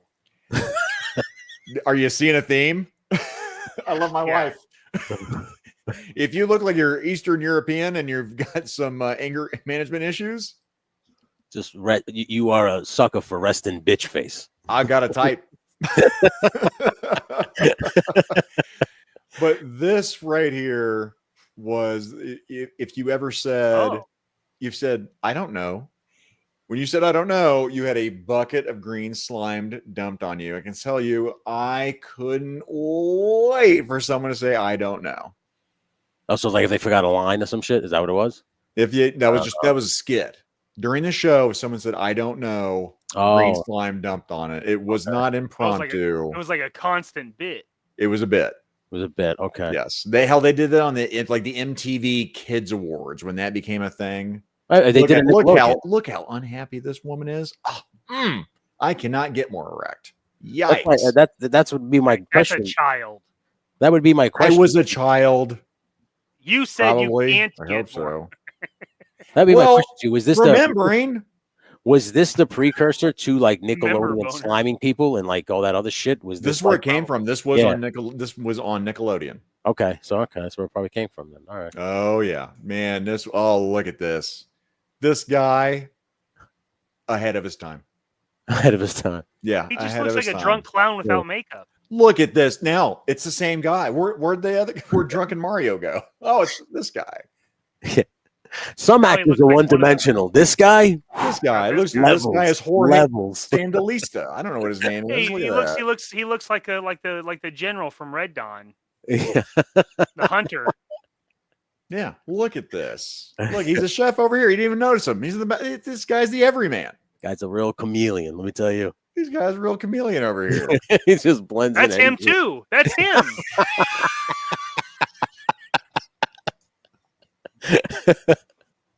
Oh my god! I gotta look at the chat. Anybody? Anybody? Anybody? Son of a bitch. He's so good. Blake, help me out. Anybody? You can't do it on television? Anybody? Young Zach wanted underneath her maple leaf. I've now got Eve, but now she's got a maple leaf instead. Yeah, he wanted to give her all of his syrup. All. Hi. What's up? God, she looks like You a little picture bitch. yourself on the other side of that telephone every day. He couldn't possibly be bothered. Oh my god. Thank you for calling tech support. How can I help you today? Did you turn off and turn back on? Unplug from wall, then plug back in. Yeah. He's like, bitch. Do you have to be a bitch like all the time? Maybe not be a bitch today. I Maybe wanna not punch now. that kid in the face. Look at that face. That's a punchable face right there. God. Fucking hey, Nickelodeon was on TV this long, huh? Oh yeah, here I'll bring it up here. This was Canuckalodian. Yeah, it was 1979 to 2004. 2004, man. Good lord. Yeah, there was a run on this son of a bitch. And I can't remember if Dave Goulier, if he also was on this at one point, and that's where I first saw Dave Goulier. Hey, fucking hey, Joey Gladstone, huh? Fact check me on this, but in my head, Dave Goulier, and he had the whole cut it out. Yeah, so I still remember that to this day. I listen. This may make people laugh because Bloodhound Gang, by the way. Not a lot of people don't like Full House, but when he used to do the woodchuck voice, motherfucking guy used to make me laugh so hard. Dude, he was one of the first comedians I was like, I want to be this guy. The voices, yeah. He was the one who was like it was inspiration to do like voices and stuff. The Bloodhound Gang. I'm gonna say is that a skit, I guess. Yeah, that was part of that. So when the Bloodhound Gang came out, I was thinking about other things. Oh, I was just thinking about how the roof was on fire. It's where Nickelodeon started the slime. Yeah, the slime. That all came from that show, man. Fucking hey, man. I'll be dipped. Superfly was in Red Dawn. Superfly. I'm not gonna say this out loud, but Jesus. Yep. Total jazz singer moment.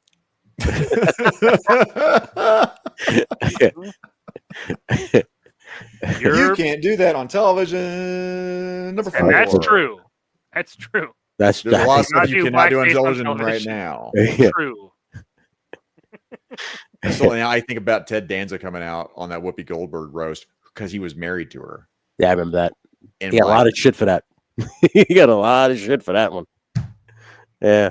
Guys, dude, Eddie Murphy doing Whiteface is one of the funniest SNL skits. It is. Oh, yeah, my he God. infiltrates the white community, right? As a white man. Some shit. Yes. 100%. It is so fucking. Mikey, have you watched that Eddie Murphy skit? I don't think I've seen it. Oh, dude. I will find If that I and have, send it's that to been so you. fucking long. Yeah. It is good. Eddie Murphy was short-lived on SNL, but man, was he funny. Well, he was one of the only good parts about those 3 years or whatever. On those seasons. Pretty rough, but he had some gold. I mean, Gumby, Buckwheat sings the hits. Yeah. Months, ties, beat times, amazing. Yeah, so good. James Brown Hot Tub. Oh my god, hot tub, so hot. Yeah. Hot. Hey. Spoiler alert! By the way, that is on our list, chat. We are going to do. I don't know, the best skits of SNL, but we're going to have an SNL show. We have to. Oh, yeah. You can do two different ones. You can do skits and We characters. do a whole bunch. Yeah. that's a good idea. Oh, I Break like it the down. characters idea. Yeah. Zach, write that down. I'm doing it now before I goddamn forget. If you want, I will fucking forget. I can do my number 4 if you want while you're Do it. setting that up. Look at this guy. That's right. Finger banging the Wow. keyboard. Hey, okay, Taskmaster, go ahead, I guess. I'm helping everybody out here.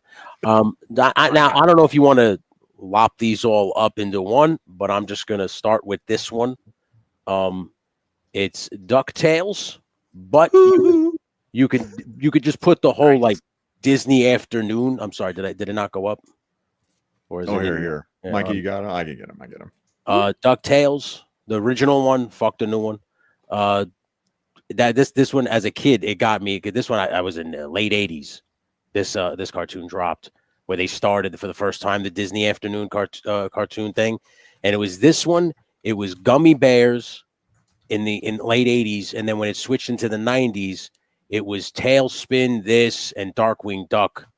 That really Tailspin, that's the one I was trying to think of. Yeah, when I would come home from school, I would immediately, this would be always on first, and then it would go into some other cartoons that are on my list, and then it would go into live action, like Mikey said, where you see Seinfeld and stuff like that. After like Channel 11 in New York, when you would come home from school, it would be from like 2 to like 6 would be cartoons, and then at 6 p.m. you would get a couple of like teenage style shows, and then from 7 obviously to whenever it was, like adult TV shows or whatever the fuck. But these cartoons, these Disney ones, were always on first. So whenever I came home from school, these were the first things that I would watch, and then it would become like Animaniacs, Tiny Toons, and all that other stuff. But it was I always remember coming in. You come in from school, you open up the door, and I would drop my book bag, and I could hear the DuckTales theme playing on the TV just as I would come in. And you're like, and I'd be like, oh shit, it's time for the DuckTales. And I come running over. Yeah. Chippendales. His dad was already watching it. Yeah, so I could put those all on the list, but like the Disney afternoon cartoons, Chippendales Rescue Rangers. What about Darkwing Duck? Was that part of DuckTales? Darkwing Duck was the Darkwing Duck was yes and a no. Gizmo Duck from DuckTales would cross over with Darkwing Duck a lot because he was a superhero or considered like a superhero. But Darkwing Duck basically took place in another city, but within the same like universe as DuckTales. So they like knew Scrooge McDuck and shit like that, but they didn't cross paths. Only Gizmo Duck would cross paths. I love Darkwing Duck. Darkwing Duck I used to love Darkwing Duck, man. Yeah. And like I said, that's a banger, dude. Let's get dangerous. What a great fucking line. Yeah. He had a great even like Gizmo Duck was a great like superhero style, like where he was just like a robot. He was basically like Iron Man, where like a bunch of iron pieces. Gizmo, he would say blathering blatherskites. This was all in DuckTales. Like in DuckTales, they had this smart, like this brilliant guy that would build all this shit for Scrooge McDuck when he would go on his adventures. And that guy built this iron suit that you say the words and it would come together and form this like basically Iron Man suit. And this like just this dummy guy that was clean in the lab said the words and the suit came to him, and then he became Gizmo Duck. And it was just like shit like that. You watch shit like that, and it was like I forgot about Launchpad McQuack. Yeah, I still love he crossed over too because he was Darkwing Duck's pilot and shit. He flew the Darkwing Duck plane or whatever the fuck it was, as well as he flew Scrooge McDuck everywhere. That's what Disney did a lot. Disney would cross things over all the time. Like you would see Launchpad on those things, and then you would see this guy on 3 different cartoons. So it was all. Which I like. It's like an extended Duck universe. Essentially, yeah. It was pretty cool, man. Duckverse. Yeah, but the DuckTales, I don't want to like say they could stand alone, but to me, that whole Disney afternoon, that whole 2-hour block, of 2 o'clock to 4 o'clock. I highly remember all of these guys, and I use that term very loosely. But highly remembers, all right. Yeah. But yeah, the DuckTales to me, and the Disney afternoon is a one of my high on my list of memories from after school. I'll never forget those cartoons. Hell yeah, buddy! That's a solid number 4. Thank you, man. I appreciate you. Well done. Good job, I say. Right, Mikey. No, number 3. Trace. No, you got to do your number 4, don't you? Did I do my number 4? He did his number 4. I think he did. Oh yeah. Because it was the Canucks. Yeah. Slime. Right. Roasting bitch face again, part 2. So I mean, I get that where it's kind of confusing because there's a lot of bitches. A lot of bitches. Comedy Central Presents. This was middle school for me. Really? I would come home and watch like 3 hours of fucking stand up. Oh yeah. Fucking Dane Cook. Dimitri Martin, dude. I really like Dimitri Martin. Dimitri Martin was a funny one. He was hilarious. Of course, even Dane Cook was funny at that time. Dane Cook, man, was fucking funny, dude. I always loved Lewis Black, even though I didn't get any of the political shit. I just loved how angry he got. Yeah, which led me later to like Sam Kinison and that kind of shit, because I can rage like that. I think it's funny. Lewis Black's mannerisms always got me, because he would always talk like this with his hands. Oh, he's just anger. And he would get mad. Oh my god! And Jim Gaffigan. That's like where the Hot Pockets. That's where that whole thing came from. Was his early stand up. Dude, I saw Jim Gaffigan. Brian Regan is still one of my favorites. He's very funny. Brian Regan. Regan's funny. Dude, Jim Gaffigan, Mikey in concert. Have you seen him in concert? I have live? Actually. So when he was at the came, Sprint Center not long ago. When he said, shit, this has been 5-6 years ago, I want to say. So when he had tickets for it, I'm like, yeah, sure, I'll go. And it was an absolute fucking blast. Like, I didn't expect to have that much fucking fun. His stand-up was good. He's funny, dude. And then towards the end, like, he was doing his encore stuff. He comes out, he's like, oh, fuck. Okay. Hot Pockets, right? Yeah. Dude, they know, like, when you go to see them shows, they they do like what they're supposed to do, like they're like new material, but they know what you're waiting for. Like they know. They're like, oh, they want to hear the Hot Pockets. You guys ready? Right. Just like anybody you see live, you know what they want, you know. Yeah. Oh my god. That's good though. I didn't start watching Comedy Central Presents until much later. Like as I got older and I was like, out of school, then I started watching all of these, and all those guys were funny. Dane Cook, to me, he was funny for like a period. Oh, dude, when he was funny, he was fucking but then like hilarious. when he's not funny, all the mannerisms and act outs, you're like, all right, enough.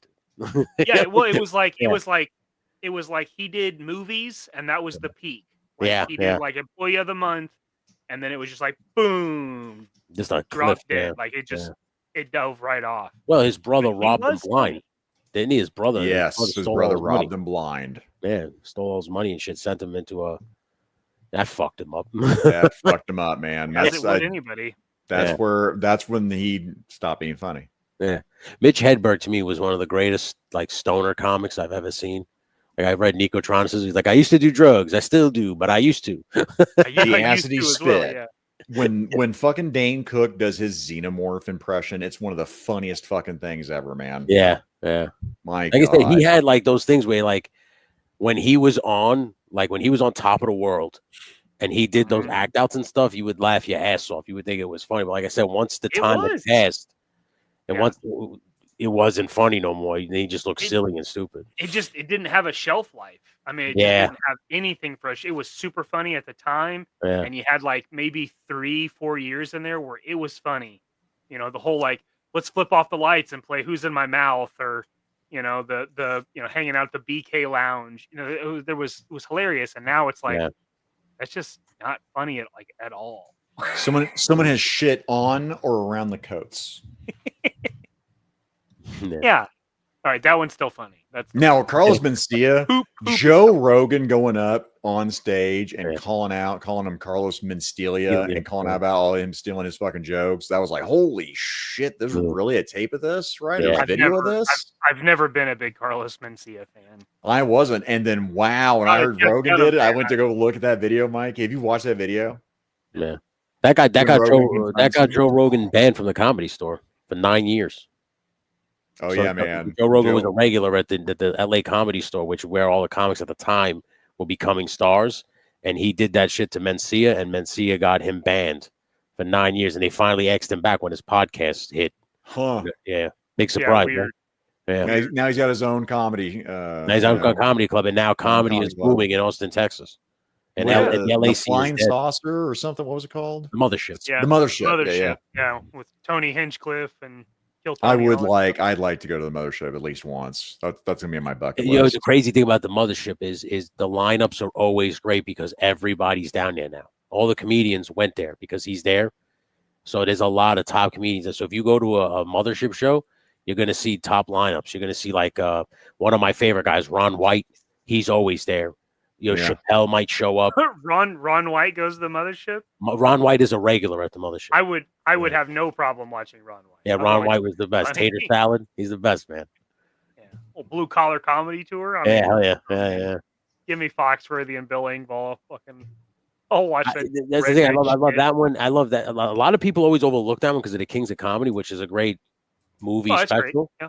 But dude, blue collar comedy tour never gets its just due. That one was real fun. Yeah. But I think people had already, written off Jeff Foxworthy. Like, oh yeah, because I used to have his tapes when I was a kid. Yeah. And I never liked Foxworthy, man. Yeah. Foxworthy to me, he had his TV show. So to me, he was just a sitcom guy. He had the Jeff Foxworthy show. So I didn't know he was a stand-up until the blue comedy tour. And I was like, oh shit, he's actually pretty funny. I didn't know about that. The you might be a redneck shtick. I had no idea that was like very popular shtick in his act, and that one made me laugh. That you might be a redneck. See, coming from Kansas, I find that offensive. So coming from the Ozarks, I see it very accurate. Yeah. Well, again, I have family. My other side is in the Ozarks, so highly offensive, not funny. Fuck you, Super funny. Keep it up, dude. That's like when what's his face, Sebastian Maniscalco does the Italian one. Oh my God, Sebastian Maniscalco. Dude, one morning or whatever it is, I hear my mother. I thought she was crying. I go upstairs. She's watching that shit. Sebastian. She's watching his special. She's laughing. She's like, he's so right. Yeah. He goes, what's wrong with you? Like things like that. Just like, yeah, like he's funny, man. I like that. I like that, Cooter. Talking about specific comedians that shaped us. Oh goodness, I can definitely do that. I will put your name right to that. Bring me back. I could definitely at least 3 of these topics that you already talked about. I can easily talk about. Yeah, fuck wrestling. We have wrestling. You're not on. Please don't. Please don't. Please don't. Don't have me on either. I don't know. Yeah, I don't need to talk about it again. Hey, Mikey's out. Yeah, wrestling. Good. Mikey's out. Yeah, I'm good, dude. Like right now, my wife, she drives her crazy because if I'm not watching like sports or anything like that, I'm always watching stand-up comedy too. And like some of the people that like I tend to watch guys that are like raunchy. I like the dirty comics. They make me laugh. Like I like Bobby Kelly. I like Jay Okerson. I like Dan Soder. I like the New York scene. Dude, Eddie Murphy. Eddie Murphy. Yeah, Eddie Murphy. Bill Cosby famously said, I wish you wouldn't just, maybe not. Richard Pryor. Maybe not cuss so much. Still, I can still watch all his specials, and they always make me fucking laugh. I don't remember much about Red Fox. It's been a hot minute. Red Fox, he'll always just be Fred Sanford to me. Like that's just the way it is with him. Yeah. Like, he's funny, but he'll always be Fred Sanford. You know who's always an underrated one? He never gets his credit until you watch him on Chappelle's show. What the fuck is his name? Paul Mooney. Paul Mooney, dude. Yeah. Shit. Yeah. When he was on the Chappelle show and they gave him his little segment, right? Yeah. God damn. Nico Damas. Yeah. He's like people love Wayne Brady because he makes Brian Gumbel look like Malcolm X. Yeah. Fucking Paul Mooney. I was just watching one of his clips from the fucking Chappelle show. Wow, shit. It's been like he's funny, man. He was real funny, dude. The stand-up comedy, that's a great drop, Mikey. That's a great one. That I didn't even think that we could use because that was that I would watch tapes the same way you would do the tapes for the X-Men. My brother would have Delirious and Raw and Richard Pryor tapes, and I would always come home after after everything was done, the cartoons are done, and now you got nothing else to watch. You go in that little VHS case and you just pop out one of those comedy specials, and man, those guys make me laugh. And that's how your sense of humor gets shaped. You start to like take the jokes, you take the mannerisms. I'm telling you, I was watching that in middle school. Yeah, I learned comedic timing from Comedy Central Presents. Hell yeah, dude. For sure. Yeah. Mine's not that good. Oh. At all. Mine's I'll real. Just move on to my number 2, I guess. You might as well.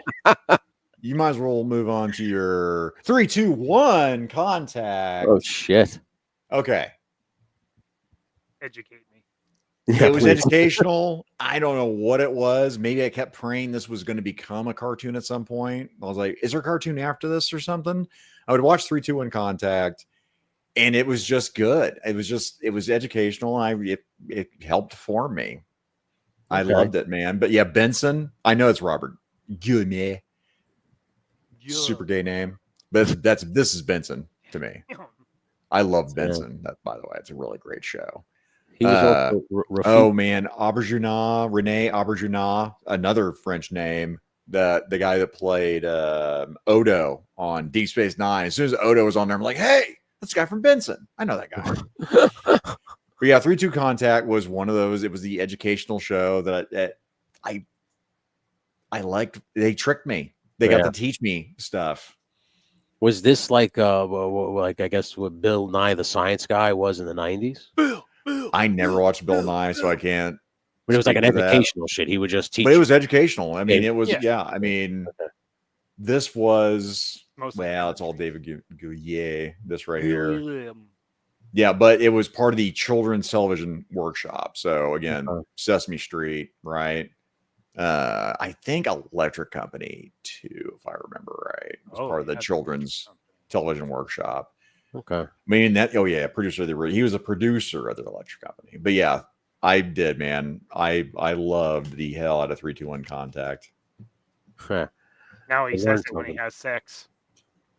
3, 2, 1. Contact. Done. First. Finished. Gotcha. It's a race. I beat you. Sorry, you have to do better next time. Thanks. Jesus Christ. 3, 2, 1. Contact. I lost the bet. I'm out. I'm out. Sorry, honey. I'm out of the contest. Got to take care of your business tonight. Sorry, I'm done. I got to get it. I'm out there, Jerry. Loving every minute of it. Oh, yeah. There's nothing between us but a thin layer of gabardine. Oh my God. Yeah, Mr. Wizard that's my Bill Nye. I love Mr. Wizard. Okay, Mr. so Wizard because that's what I remember. Yes, HGC. Mr. Wizard, far greater than Bill Nye, and he's not a complete cocksucker. Fuck you, Bill Nye. Yeah, Bill Nye. Clip that. Science guy. Send that to Bill Nye. And this too. 2 of them. You're not a science guy. You're a douche. You're a douche guy. Bill Nye, the douche guy. Big fat phony. Yeah, look at this guy. Phony. You're a phony. Which now, that just sounds like Brian Regan to me. The whole phony thing. Yeah. Just Brian Regan to me. 100%.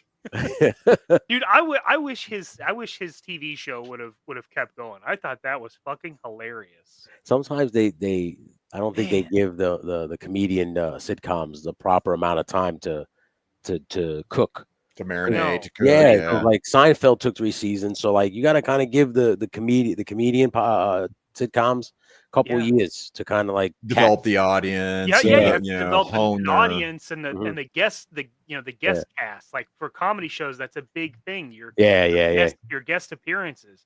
Yeah, you got to get that. Bill Nye's a fake science guy. Stupid. So, Bill Nye's a bitch. Blake question his sexuality. Blake, back then, I don't know any better. I'm like fucking, 8 years old, and he's taking fucking balloons and popping them with smoke and shit like that. I'm like, this fucking guy's a genius. Bill Nye, the science guy. Stick to that shit, Bill. Why don't you stick to that? Relive your glory. Bill, I got an experiment for you. How about you fucking hit the road and we'll see how long it takes for the door to close. Hey, Bill, why don't you stick some fucking wires in a potato so you can turn the light bulb on, you fucking dummy? Hey, Bill, how about you put an egg in your shoe and you beat it? Beat it. Tell your story walking. Nobody cares. Why don't you make it like a tree and go, buddy? Leave. You sound like a damn idiot when you say it that way. Yeah. Why don't you make like Christian and Bale? Make like a baby and leave. No. Yeah. Yeah. Make like a tree and head out. Was it Biff on Back to the Future, right? Yeah. Damn. The second one, like I said, when the old one goes, it's make like a tree and leave. You sound like a damn idiot when you say it that way. He goes back in time to himself. You moron. Ooh, I never watched Beekman's World. Oh, that was the guy that dressed like the rat. Yeah. Yeah. Beekman was after Bill Nye. I think Channel 2 tried to like respond to Bill Nye with Beekman's World. I think it was like another channel. Science comrade. I will. I will science you. I pour this into this. It mixes. That's it. Pouring bleach and ammonia together.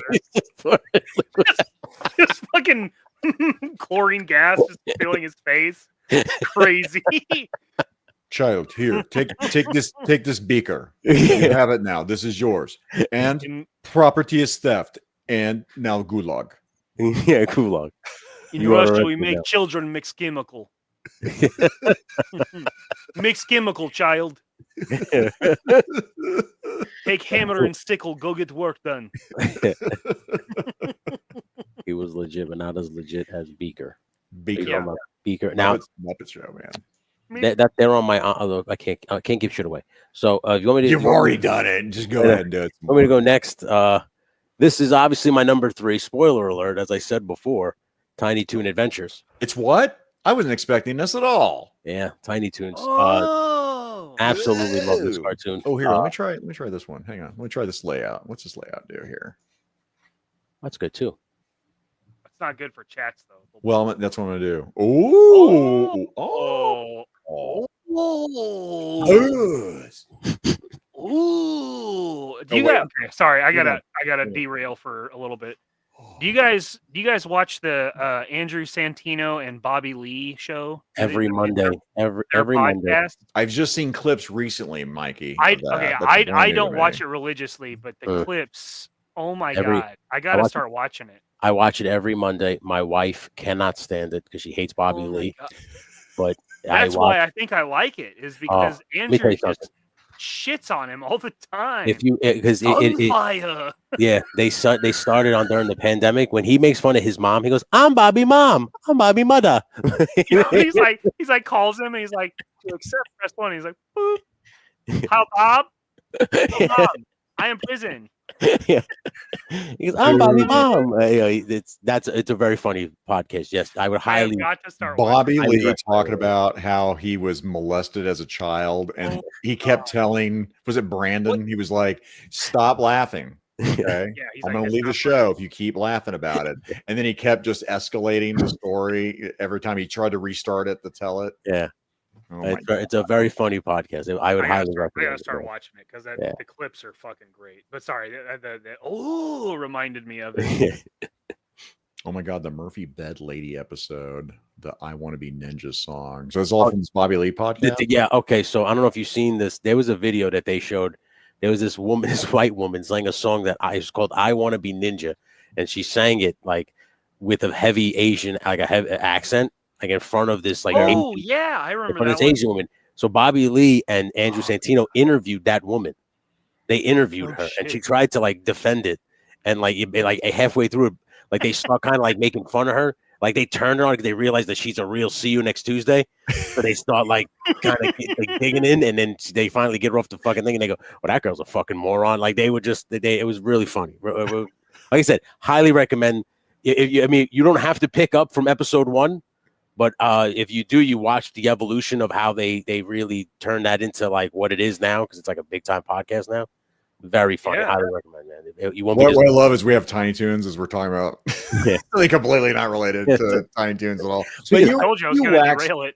You wax poetic anyway on Tiny Toons. Everyone knows it. It's fucking great. Whatever. Again, the variety. Same thing as Animaniacs. I love the fact that it was based off Looney Tunes, and the Looney Tunes characters were a part of it. They were the teachers at the school. So it was a no-brainer for me. Tiny Toons was one of my favorites as coming home from school. I love that cartoon. Mikey? Are we at number 2? Yeah. 2. Yeah. Holy! I really don't have to phone this in as bad as I thought. Sweet. Number 2. Mad TV. No. Speaking of Bobby Lee. Speaking of Bobby Lee. Speaking of Bobby Lee, yeah. Yes. Mad TV. God, man. Michael McDonald and fuck. This is the most notable cast from MT. This is the cast. This is the cast for me. Other than like Spears isn't in there. I did like Spears, but Phil Lamar. He was great. Great. God damn, that's Phil one of my LaMarr is favorite great. guys. Period. And voice actor, Samurai fucking Nice. Jack, dude. He will Samurai always be my Green Lantern John Stewart. Yes. Oh, yeah. 100%, Yep. man. Phil LaMarr. And Pulp Fiction. Yeah. He shot Marvin in the face. Yeah. Will Sasso is my favorite character. It's even to this day. Steven Seagal. His Yeah. fucking Oh Steven Seagal, Dude, oh my God. He was like, being able to fly on set is hard because everybody has to believe in you. And he tries to run up the wall. He just keeps falling. Look what I can do. When he did the, Oh my I showed, God. I forgot who I showed a couple days ago. I sent him the Will Sasso as Jesse Ventura. as Randy Newman when he sings the Star Wars songs. Oh my God. Yes. Yep. Yes. I fuck with my wife. My wife hates when I do it. I always sing it to her. I go, "It's the Star Wars, man." Yeah, kick a piece. I have never like liked smoking Randy cigarettes. Newman, and he nails Randy Newman. So It is good. so fucking good. I walk in the room. I go, "Star Wars. It's Star Wars." And she goes, "Don't start." She'll go, "Shut the fuck up." Oh, fuck up. It's so good, dude. Oh my God. I just Mad TV was good. dude, so good. The Mrs. Swan, like he looking like a man. Yeah, face. Oh Yeah, face like a man. yeah, like, feel like a man. And then fucking Elaine, it's like God. There's a lot of that Oh, shit that they dude. would get in trouble for today. Oh yeah. Again, of stuff almost they did all back then. comedy. Yeah. Every episode. Now, by the way, physical media. We'll talk about this real quick. Physical media, get fucking physical media, man. Because digital media, they'll get rid of it. They'll edit it out. Yeah. Whatever they want to do in retrospect. That is fucking dumb. Those who forget history are going to repeat it. Yeah. Okay? Let me tell you something. There's just no It's context. You have to that'll have never fucking context, That's a man. perfect example because right now that like I've noticed that on the WWE network, there's like certain Raws that I want to watch that I remember. Like for instance, when DX dressed up as the Nation of Domination, and I can't. They took those off because obviously Triple H was in blackface, and Sean Waltman was in blackface, so they took those off and shit like that. But those were some of the funniest segments. Yeah. In the history of pro wrestling, man. And I'm not saying it because of what they did. It was just how they delivered the promos and like they would like making fun of it was funny. But like you said, man, because it's digital and nobody has copies of that no more, it's almost impossible to find those segments now. It's like, we'll just do whatever we want to it. It's like, no, stop that. Well, dude, I mean, even before all this with Looney Tunes, I wish to God I'd recorded fucking Looney Tunes because there were so many culturally insensitive things and self-deletion, by the way. Oh, now I've seen everything. That was a common shtick. Gone. Yeah. They got rid of that shit immediately. They gave smoking. the Korean War stuff. Oh my God. 1 little 2 little 3 Lord. He's marking Bugs Bunny's marking the board about how many Indians he's killing. Yeah. And he goes, bam, marks it. He goes, oh, that was a half breed. And then makes it a half mark. Yeah. Jesus Christ. That's funny. Sorry. It's racially, it's culturally fucking insensitive, and it's funny. Comedy is typically fucking insensitive, people. A comedy takes a very uncomfortable situation and tries to find the funny in it. So if it's meant to take the uncomfortable situations that you would not want to talk about and make it funny so that you can talk about it. And I think that's a lot of time gets lost in translation. There's stuff. It's not, again, in school, dead baby jokes. There was a period of all of the dead baby jokes. I think it later became a book, the book of dead baby jokes, right? Yeah, I wouldn't doubt it. Yeah. This is, again, it's funny to some people. To other people, it is horrifically bad. Yeah. That's comedy. Yeah. But you know what it is? What happened was they gave people too much power. Now people stand up at comedy shows and scream, walk out. It's not what it used to be, where you knew what comedy was. You knew what you were getting into when a comedian or whatever made a joke about an uncomfortable situation. You knew that they were trying to make it funny. So you kind of either went with it or you got offended. Now people they get offended and they speak. They yell on the internet. They yell to whoever's going to hear them. Instead of just back then, you got offended. You left. You went home. Well, that comedian wasn't funny, and that was it. We just move on with our lives. Now it's I have to go on the news. I have to go to this person's podcast. I have to complain to this person to let everybody know how much this person sucks. and I think it's. I mean, the squeaky wheel gets the grease. The vocal minority. Yeah. We're speaking for everybody. Yeah, How are you? Absolute bullshit. Yeah. Speaking of minorities, Scott Hughes. Great Scott. That's funny. So you're you're saying a CD superior superior to Spotify? Maybe. I'm saying DVDs are great as physical media. I'm not saying CDs are. That's a music thing. I don't know where you're going with this, Scott. I have 5 Blu-rays, and just I have Conan the Barbarian, the Ninja Turtles, and Viva La Bam. Oh wow, Viva La Bam! I don't know why. I know it sounds crazy, man. Viva La Bam in that era when it was out. Oh my God, did I watch that show so much? That show was so funny. People suck. They truly do, Alfred. They truly do. You are not wrong. Yeah. Okay, now I'm going to go with my pick. Okay. Yeah, number 2. Yeah, number 2 on this. Unfortunately, trying to find that is a bitch. It is. I don't even know. Oh, they do have it on IMDb. Yay. Yeah, Andor. I don't want Andor. That's your pick. That's your Gross. Fuck. I will cancel myself if that pops up again. Tony, you want to do a podcast? I'm done with this. Bush League. Bush. You're out of here. Boom. After school special. And yeah, I mean, it was the ABC after school special. That was it. These are the ones I that don't know like what this is. Historical is images. I don't even know what the hell that is. they taught you about. They probably wait. Whoa. Yeah. What a question about sex. Fuck is going on here? These These the are all ABC, the afternoon special. Yeah, these Where are does all, a girl learn about sex when she needs answers? Yeah. It's too, These are all it's too the late to wrap it up. like these are late 80s, right? Wrap it Mid-80s. before you tap it. They really tell you, huh?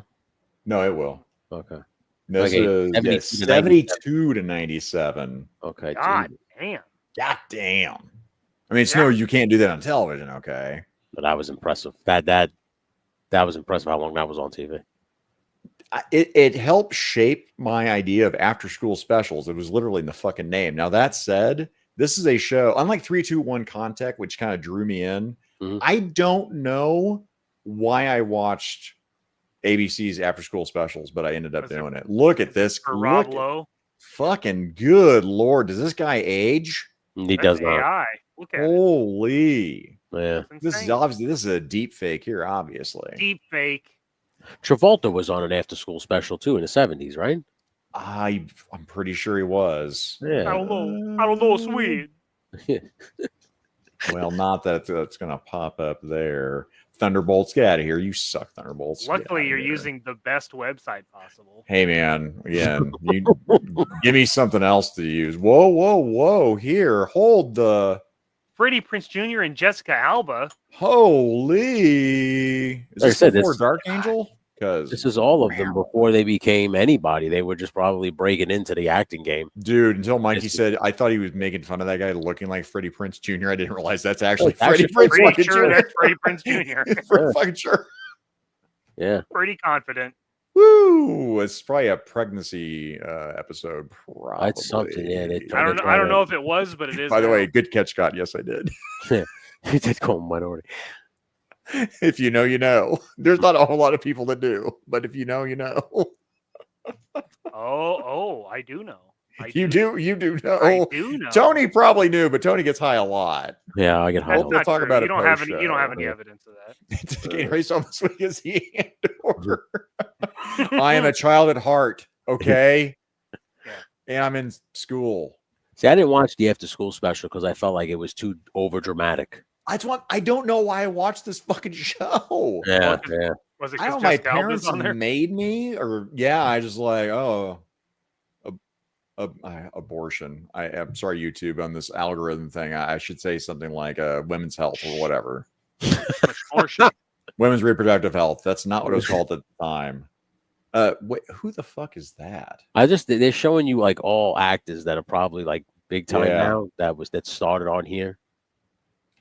But I don't like some of these people. I have no fucking idea who they are. Oh wow. Oh shit. Meg Ryan. Holy Meg fucking Ryan. I just think of what I'm saying, her in I that mean- when Harry Valley skit every fucking time. I'll have what she's having. There's Freddie Prinze right there. Yeah. There he is. I He's trying think to cut off Mikey that nailed baby's it, leg. man. Yeah, it's him and Alba's kid. Adrena Chrome. We'll talk about that in one of our future episodes. Oh, Lilo and Stitch, great after school special. terrific. If you're an idiot, Stupid. Yeah, I by the way, whoever did the IMDb for this is like they know their audience. It's me. Let's put Jessica Alba in all the photos. Yeah, just keep on going. works for Just me. keep on Ugh, going. get outta Oh here. wow, dude. This is one of the first ones I remember, by the way. Every time I see Wheelchair, I always think of Mac and Me. You remember that movie? Mikey, are you about to get yourself canceled? Okay. I'll put this on our B-roll for our show. Here, let me hang on. Let me just let me save that image. Okay, we're good. All right, we're good. Let's save Yep. that. Yep. I got about 2 syllables out and I was like, you can't say that. Nope. You better be careful. Ooh, that was a Yeah. close call. Yeah. Ooh. Oh, yeah, don't be quick to the draw, bro. The R word slipped out earlier. It did. That just happened. You know what though? I feel your pain because Ugh. I was doing Spot Monkey Radio Oh, on yeah. Monday, and the same thing happened to me. I was saying something, and the R word just kind of popped right out. Didn't even realize it. I'm Yeah, done really good about taking that out of my vocabulary, but Yeah, every yeah. once in a while, the late 90s and early 2000s slips out. yeah. There's certain words that I won't let you take from me. Rob Lowe is 68 in that In the picture. future, yeah. It's true. It's true. You know, I believe it. Yeah. Crazy it is. Just got in idle hands. Whoa. Nothing Idle idle. hands with Jessica Alba around. Nothing idle about these hands. Well, no. I'll tell you what, some of those movies would literally get laughed out of production meetings nowadays. Idle Hands is definitely one of those movies. Yeah, man. Yeah, Christy McNichol. Yeah, that's Is that who that was in that yeah. picture? Yes, Christy McNichol, man. Just holy cow. The sugar addiction episode with the kids going nuts on sugar eye rain black liquor. I don't remember this. What the fuck? That's that a real? wild combination of I words need, he put I need to together. watch that. You need to watch that. All right. So anyway, it's fine. Number Tone Bone. 2. Am I up next? Number Okay. 2. Number You're up 2. So, Tone um, Balone. now it'll tie into my number 1, but it doesn't. Like, I felt that these two definitely needed their own because of Pleasure Island. because of Spoilers. Night school. Night just school. how much I love them both. And we'll start with this one. Number 2 is Superman, the animated series. This show, one of my absolute favorites. Yeah, I You have it guys got a shared. thing going on there. You guys want to pop it up on the screen? Yeah, I got you, buddy. All right. Superman, the animated series, one of my favorites all time. Still watch this cartoon to this very day. It is, to me, the greatest Superman cartoon of all. I don't give a fuck when any of these new ones that come out, any of this stupid, they'll never live up to this one. Dude, the Superman that was being played on the on Fox's horror stream. Remember in the hotel? That's Superman, obviously, where he's punching the beam and the lasers, right? Yeah. That's Oh, playing the on that. OG. From the 40s. Yeah, from the 40s. Yeah. Every time when Fox was playing that Yeah. game, it's like, could you go back to could you watch that? How TV many for a times did I while? tell you, yo, where you going? You got Superman on TV. What are you leaving for? Like, what are Yeah, you of doing? course, this is where guy in your room. Yeah. He's watching Superman. Yeah. In fact, could you please watch Superman? Yeah, exactly. Maybe you'll learn a thing or two about stopping a burglar if you finish watching it. The clue to solve this is watching the show. It's the cartoon, dummy. It's the cartoon. It's the cartoon. Idiot, You idiot. Fox.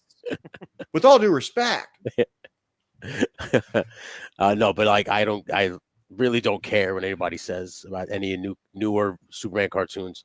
This to me will always, and of course this and obviously my other one was the start of the Justice League cartoons, Justice League Unlimited. Yes. That we got for years to come. This was the start of it all. So, and these like Mikey said, the ones that you rushed home to see, this and my number 1 were the ones that I had to be home to make sure I saw. Like I didn't like Tiny Toons, Animaniacs, all those. They were funny, but if I missed them, if I missed this and my number one, I was not happy about it. And like I said, till this very day, I will put this on if I'm working on a project or something like a long form project. I will just let this play from season 1 on, and I'm never disappointed. I loved how the stories played out. They incorporated all their characters, fantastic. If you weren't a fan of, I wasn't a big fan of Superman comics. He just wasn't my guy. But this cartoon made me want to read Superman comics. So that to me is why it stands up for me. Like if it gets you into like the media just by watching, just by consuming like one piece of it, to me it stands up, man. And it still holds up. Every time I watch it, I'm like, man, this is still good. You can re-air this on reruns and young kids would still go bananas for this cartoon. It was that good, man. It's fantastic. Bananas. Bananas. BANANAS. For real. This is my like I said, one of my absolute favorite cartoons. That is a solid one, sir. It's a good pick, dude. That is a solid one. And of course, greatest Lex Luthor voice of all time, Clancy Brown. Clancy Brown. Yeah, 100 fucking percent. I can't 100% you 1,000,000%. Oh yeah, for real. Because when I heard that guy's voice, I was like, "This is Lex Luthor." Fucking Clancy fucking Brown is the fucking man. Yeah. And I get they wanted to go with like a young, but they did with this young one. But if they would have made Clancy Brown like Lex Luthor in this new Superman movie, fucking hey, I would have went and saw it. If I'm not gonna go see it in theaters. I'll see it when it's on like HBO I don't watch that bullshit. Yeah, but like if it was like casted a little bit better, and I saw like if I see Clancy Brown as Lex Luthor in anything, whether it's a TV show, I would definitely watch it because that's my Lex Luthor to me. Like I know it's like a cartoon thing, but to me that's my Lex. The same thing as if Mark Hamill played the Joker, like in like a live form or whatever it is, you would watch it because that guy's voice is iconic to me. It's iconic. I don't want to see his fucking ugly ass. I don't want to see that as the Joker. I don't know. That is what he sounds like. Voice it all day. Let's shellac his face with a bunch of white makeup and red paint. Like it doesn't matter. Or get somebody else and have him do the voice for him. I'm completely down for that. How about Willem Dafoe does the acting and Mark Hamill does the voice? We just done. I don't even think you need that at that point. You just have then lose Mark Hamill and have Willem Dafoe do it. Just have Willem Dafoe do it at that point. Yeah, you don't even. I'm good with that. But yeah, Blake's asking, Legend, do you like the Fleischer Batman? Or sorry, Superman? Yeah. Like I said, it just won't to me that one because I was a kid. That one shaped. They got me into Superman comics because I wasn't reading Superman comics at the time. I was into Batman and most of the Marvel stuff. So that cartoon will always just stand head and shoulders above everything else. Yeah, I'm agreeing. Yeah, HGC saying this. Yeah, just the cartoon solid. It was just so good. Yeah, man. Like that was the character. Yeah. And Dan's agreeing with you. Sorry, not just Clancy Brown, but like Tim Daly. He voiced Superman great. Everybody's voice in that cartoon was nailed perfectly. Like the casting was done right. The voice direction is fantastic. It's a cartoon for kids, but there was drama in it. It had a lot of like adult elements into it. Like it taught you a lot of shit. It wasn't just some silly cartoon where he's a superhero and he's just gonna fight the bad guy. It had a lot. It was like well written stories, like comics. I mean, it was it's animated, but it's teaching you lessons about accountability and cause and effect, and they were great. And like you said, the stories were great. The animation was really weird. I'm kind of surprised that I was into it, but I had no problem with that, super broad shoulder triangular shape. That stylized version. Really weird, but I had no problem with it. And the voice acting was like the best of like any animation. Is DC's voice casting is just very good. Now it's kind of But then it was the height. I mean, that is the pinnacle. Yeah, for sure. Well, I think it was Bruce Timm, right? Bruce Timm was like the head of the animation back then. So it was always good. He crushed it. Yeah. So good. Number one. Fight. Matt TV again. SNL. Okay. Is it this particular cast? This is my favorite cast. Okay. I'm just making someone asked, not by far. Someone said it earlier. I can't remember. Like, are they talking about how he rushed home from night school to watch this? This was on. God, when was it on? I'm trying to think. 8 o'clock? No. Oh, it's 10:30 around here. Yeah. It was on Right. 11:30 by me. Yeah, 11:30 in New York. Yeah. But I'm assuming you watch this on Comedy Central, because if you're watching Comedy Central Presents, then this is Exactly. Then you're watching this. Exactly. Yeah. Yeah. All of this was reruns for me. I mean, even Mad TV, I was watching like 3 or 4 episodes at a time on whatever channel it was, USA or whatever it was at the time. But yeah, this is how I watched SNL, was decades after it had been, that episode had aired. Yeah. I was watching, the OGs. I love the original cast of SNL. Oh, yeah. I love, the Bill Murray and the Dan Aykroyd. Like, it's gold, right? Yeah. And then you get several versions of the '80s cast. I love a lot of that.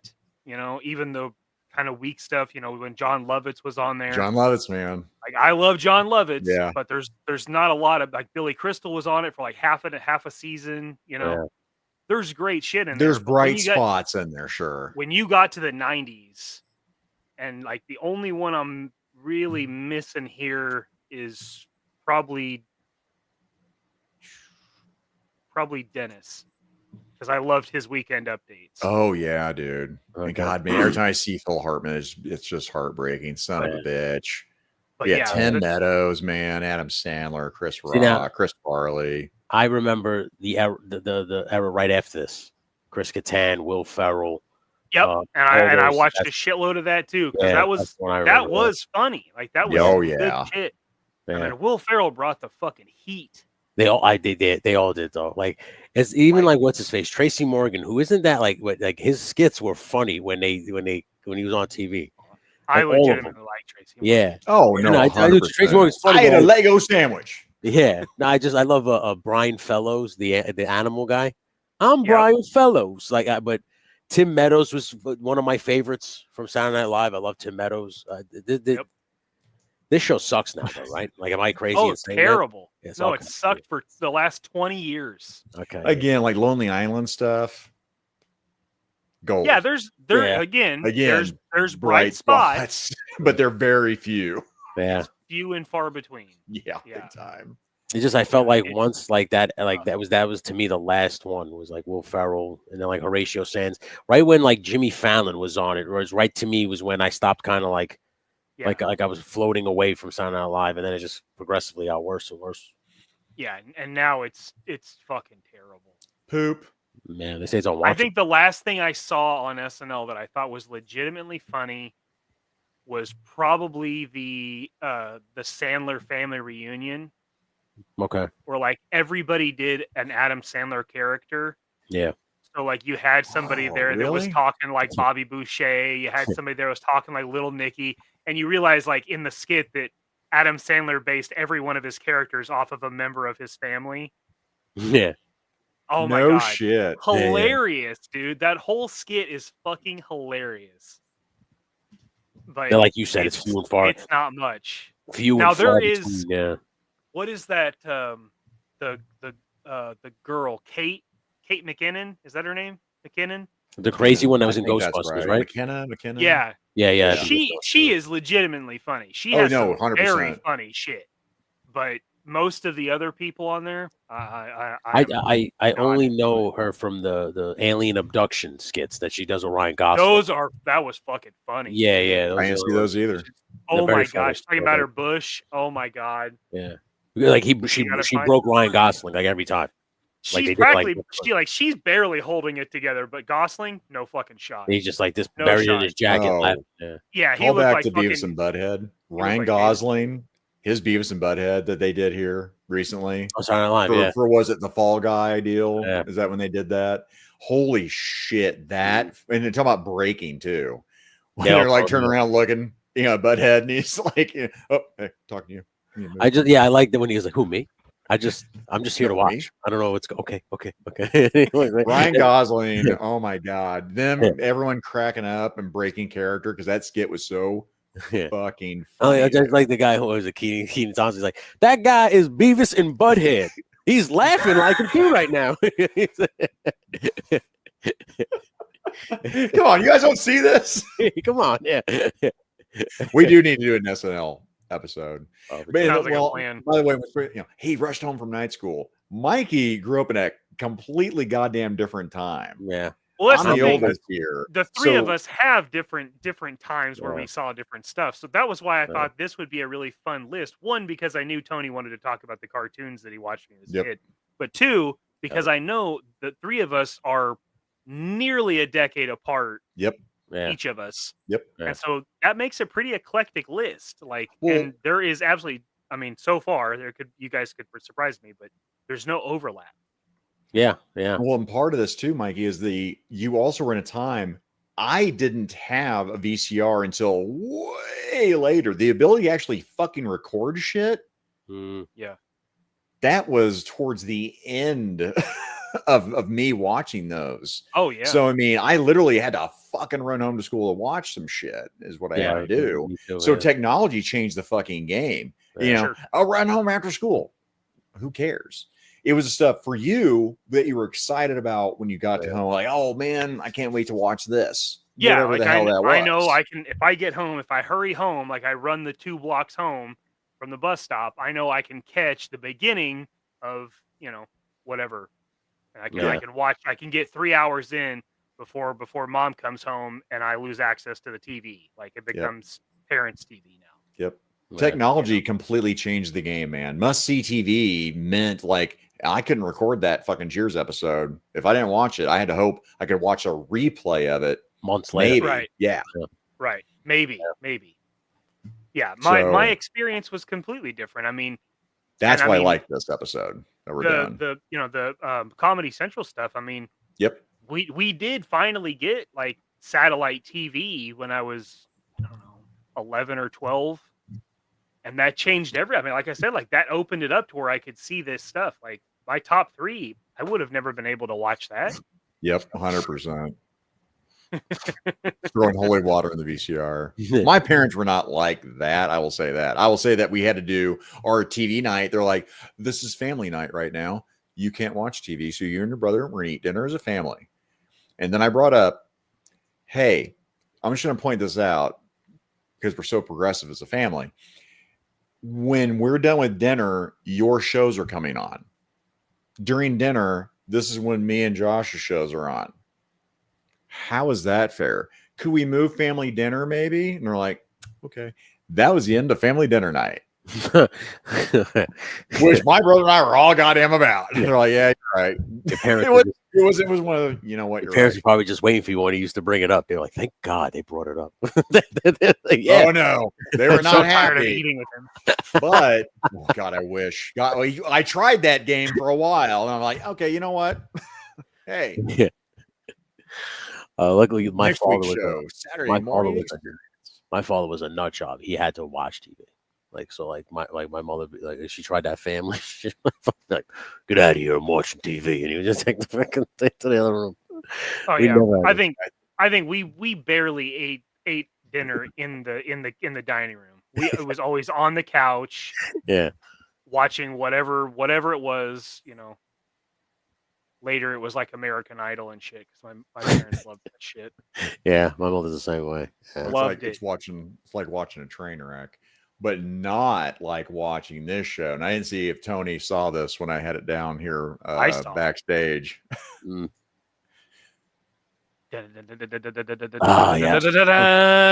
Yeah. Totally fine, but that would have been. But Number one for me, man. Now again, I remember this as the afternoon show. It was. Now this is me again. I graduated a little before this. 91. I graduated. Shout out 1991. 57. And this dropped to 92. It was 92. It was the year 92. Yeah. The year of our Lord, 1992. 1991. So it was 91 BC. But so yeah, for me, this was this is post high school, but I had to watch this, man. I get home, I'm like, I gotta watch Batman. I love this. Like Tony said with Superman, this for me, man, was like just definitive fucking Batman. This is choice storytelling too. Oh my God. Dude, I just remember being completely blown away by the first episode. Just like that's a cartoon. Like I could not wrap my head around the animation, the storytelling of it all, and just like the voice. Like again, just they bring it back to Superman, how like they nailed the voice acting, and you're just like, I cannot miss an episode. Conroy is fucking Batman. Yeah, he just is. Now Jensen Ackles, we talked about this. I'm excited for Jensen Ackles. He could, again, Mikey, I think said it. You could play Batman. Have Jensen Ackles, Bruce Wayne. Totally fine. Yep, all good. But yeah, this one, and again, anytime you had all the voice acting was fucking stellar. This made Mr. Freeze. We talked about it with Jeff Butler last week. I mean, at the time, it wasn't cliche to give the villain a sympathetic villain. Man, Mr. Freeze was so good. This story, it was heartbreaking what happened. You see why he did that, how him and Batman had that parallel of like the two paths. Yep. He was the first villain that I felt bad for. Like up until that moment, I never really cared about bad guys. You just thought they were bad guys. They were bad. They were just there to, do bad stuff. And we're watching this, and you see like, oh no, he had like a reason for going off the deep end and becoming Mr. Freeze. Yeah, completely betrayed by somebody he trusted. Like, wow, man, it's a tough story. Like I said, these cartoons, like when you watch them in the moment, you don't think they're teaching you these life lessons. That one, Dan, that's my honorable mention. Are You Afraid of the Dark? Yeah, it's a classic one too. But so this would have been my number one had you not picked it. So fantastic. Yeah, fantastic. That's what I'm saying. As you were talking to me, like, well, I know what he's talking about. Yeah, it's this was my number because, like I said, this was the one where if I missed it, I was pissed. Like I had to be home to watch it. Like that makes sense. Yeah, like I didn't like in the city. You come home, you drop your book bag off, and right out the fucking door, out to hang out with your friends. But whenever this was on, and I knew it was a new episode, it was go home, watch this, then go out. Like there was no missing this. This took precedence over everything else when it came out. I had to watch this show every day. I was, like I said, still holds up today. Still watch this on the regular. So good. Cooter said earlier about Michael Ironside's dark side with that Batman. I forgot to bring that up. Yeah, Michael Ironside. Oh, good Lord. What a great fucking actor. What a great fucking voice. Oh, shit. I forgot. Blake Tarpley also had 3-2-1 contact. Boop. Like I said, the perfect voice casting in this. And because this was what started Superman animated series as well. This came out first. And it was, I mean, like I said, they just continued their success into Superman. And it was this on IMDb says 9 out of 10. Man, that's wrong. That should be say 10 out of 10. Like, I can't believe that it didn't give it 10 out of 10. Fucking communists. What is going on IMDb? Red bastards. Yeah, red commie bastards. Fuck faces. All of you. Stinko pinkos. Scott using my Imagineers, but didn't they run Batman at 10 at night for a season? Maybe. No. It wouldn't shock me if they did. The first episode was a prime time premiere though. Because the first going back to what Kevzilla said here. Yeah. The Cat in the Bat. Yeah, the Cat in the Bat episode. Yeah, because it was right after Batman Returns. Heart of Ice won an Emmy, I believe that. David Andrews saying yes, they did. So they might have ran a season. That might have been after. I remember this promptly 4 p.m. every afternoon after school. Well, like this was a syndication thing, and they ran it at night. That's possible. Well, it was a Saturday morning cartoon because it did run on Saturday mornings as well. Again, that's where my memory goes. Yeah. So this ran Saturday mornings as well. Yeah. Like this show was always like, there was a time where this show was always on. Like at some point you would catch it, whether it was in the afternoon or after school. It was like Cops on Spike TV. Yeah. At some point you was going to catch Batman the Animated Series. At one point it became oversaturated because it became so popular. And I know it says from 1992 to 1995, but I don't think they're counting the New Adventures of Batman and Robin, which was attached to this, that went till about 99, because then that continued into Batman Beyond, which was a great show. Oh, Batman Beyond was so in itself. Yeah, that's another great dude. Show. Yeah. And I Justice League had started by that time. I mean, Justice League started 2001. Everything.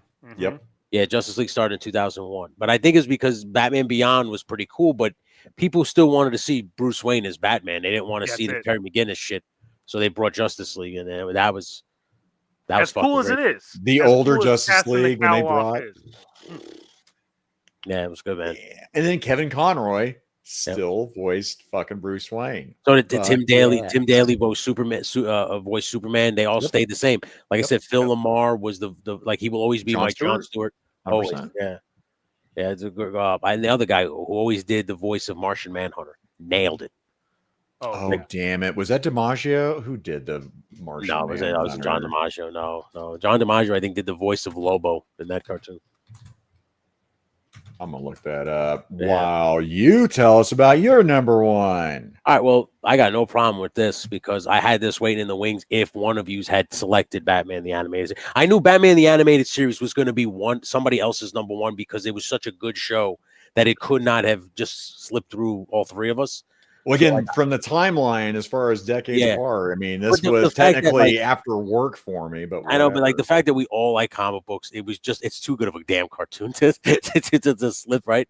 So, speaking of cartoons, I did at some point become a big mark for this show, and this was another one. Like when I was in high school, had to come home, had to watch this from 4 to 5, and some of you guys will probably agree, and that was Dragon Ball Z.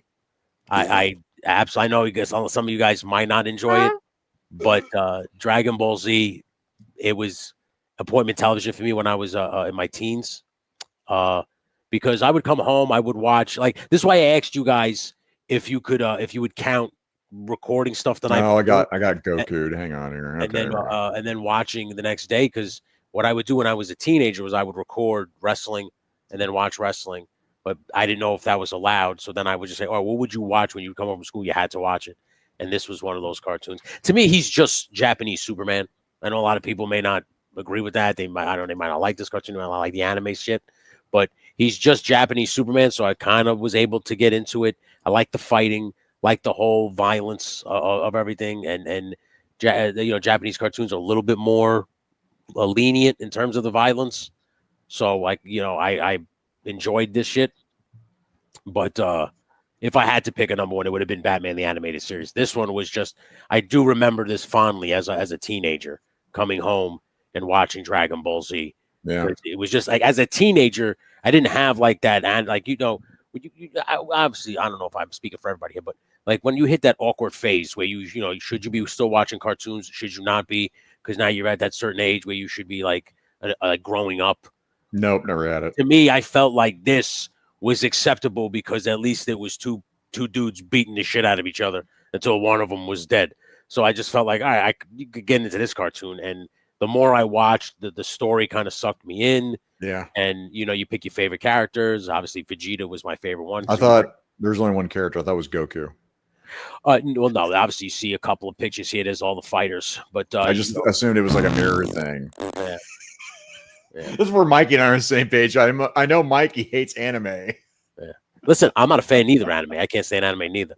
But bullshit. You like DBZ? This is your number one? You fucking love anime. If it's only one, it's this, and that's it. This is as far as it goes for me when it comes to animes. This one's one of the most offensive ones. I wouldn't doubt it. Like the offense upon mine eyes. Like the whole like that's bullshit. That's bullshit. All Japanese cartoons do that.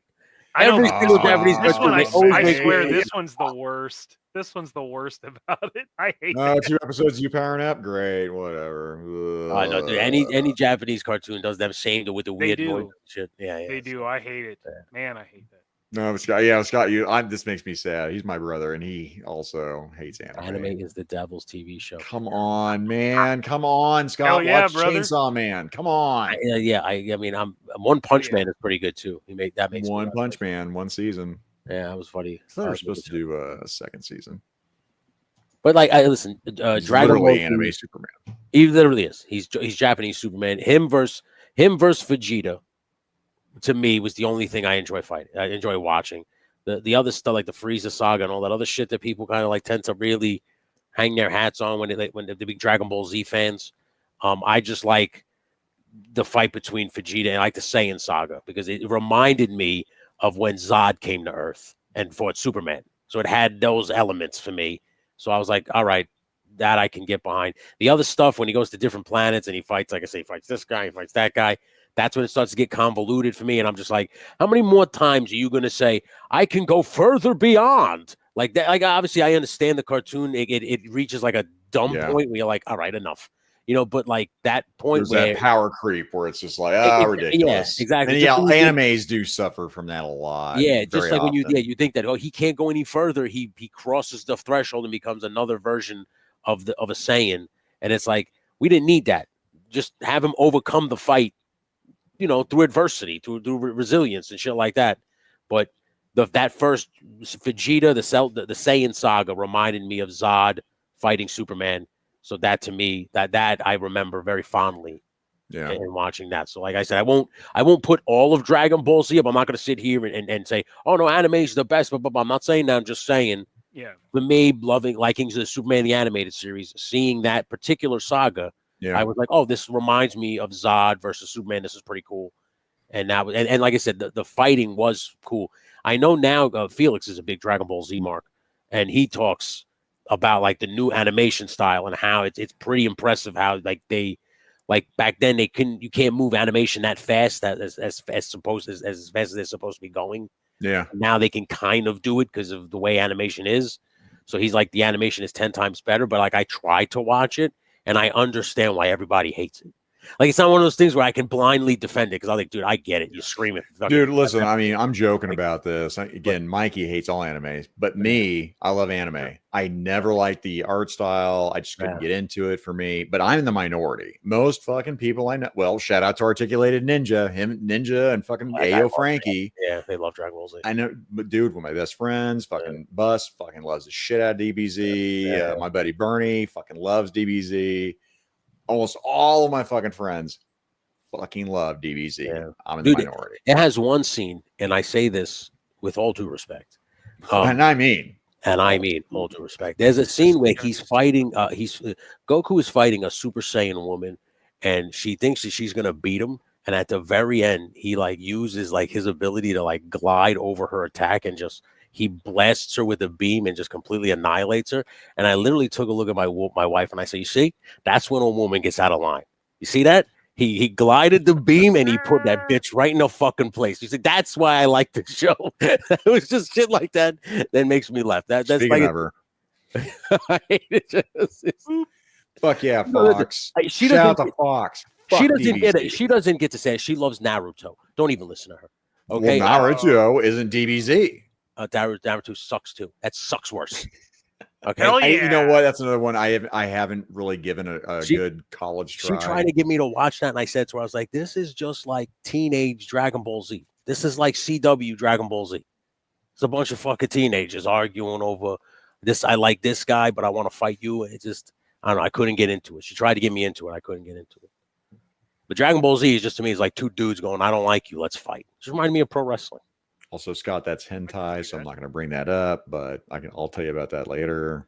Jesus Christ. Yeah.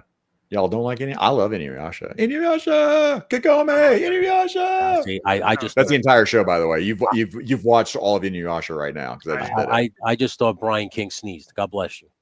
Like, I don't even know what he just said. Inuyasha! Yeah, Inuyasha. Bless you, buddy. Chicago! Go on. And speaking of the chat, let's get to some honorable mentions over here. Now, I didn't clue in on this, but yeah, Tony. So yeah, the Disney Afternoon was a great Disney Afternoon because I mean that's DuckTales. That's I mean Animaniacs, right? And don't forget the Adventures of the Gummy Bears. By the way, you better put that fucking show on the Disney Afternoon. I didn't know that was a thing. Really? Is that a thing? Yeah. You don't remember the Gummy Bears? Oh my god, that shit. The best. I think he also brought up designing women, but I think he was kidding. I don't think he was. I don't know. I can't swear to that. That is another show my father watches from time to time. Also, Peter Moline, yep, Batman the Animated Series. Dude, it'll be on everybody's list. Everybody's after school list, Batman the Animated Series. That might, I think, well, no, someone might have mentioned it. Here, let me find. Right here, Kevzilla. Oh, no, he was talking to Bruce Timm about his designs on Batman and Superman. He says, you want to hear something funny? The Superman theme is just the word Superman being repeated musically. You know what the funny thing is? I did not know that. You can hear that when you listen to the song. Really? Yeah, like you can hear it. You know, it's like a song like you like like when you hear it, you can just like say that like the name. It's like a jingle. It's more like a jingle than an actual theme song. Huh. You know, so if like you hear the song, say Superman in the tone of the song, and you'll be like, oh my God, that's exactly what it is. Superman. That's how I would do it. Oh, How would you do it, like, Mikey? I kind of liked how you did. You like sound like a Bill Murray doing the lounge singer thing. Yeah, that's what I was doing. I liked it. Yeah. Superman. Oh yeah.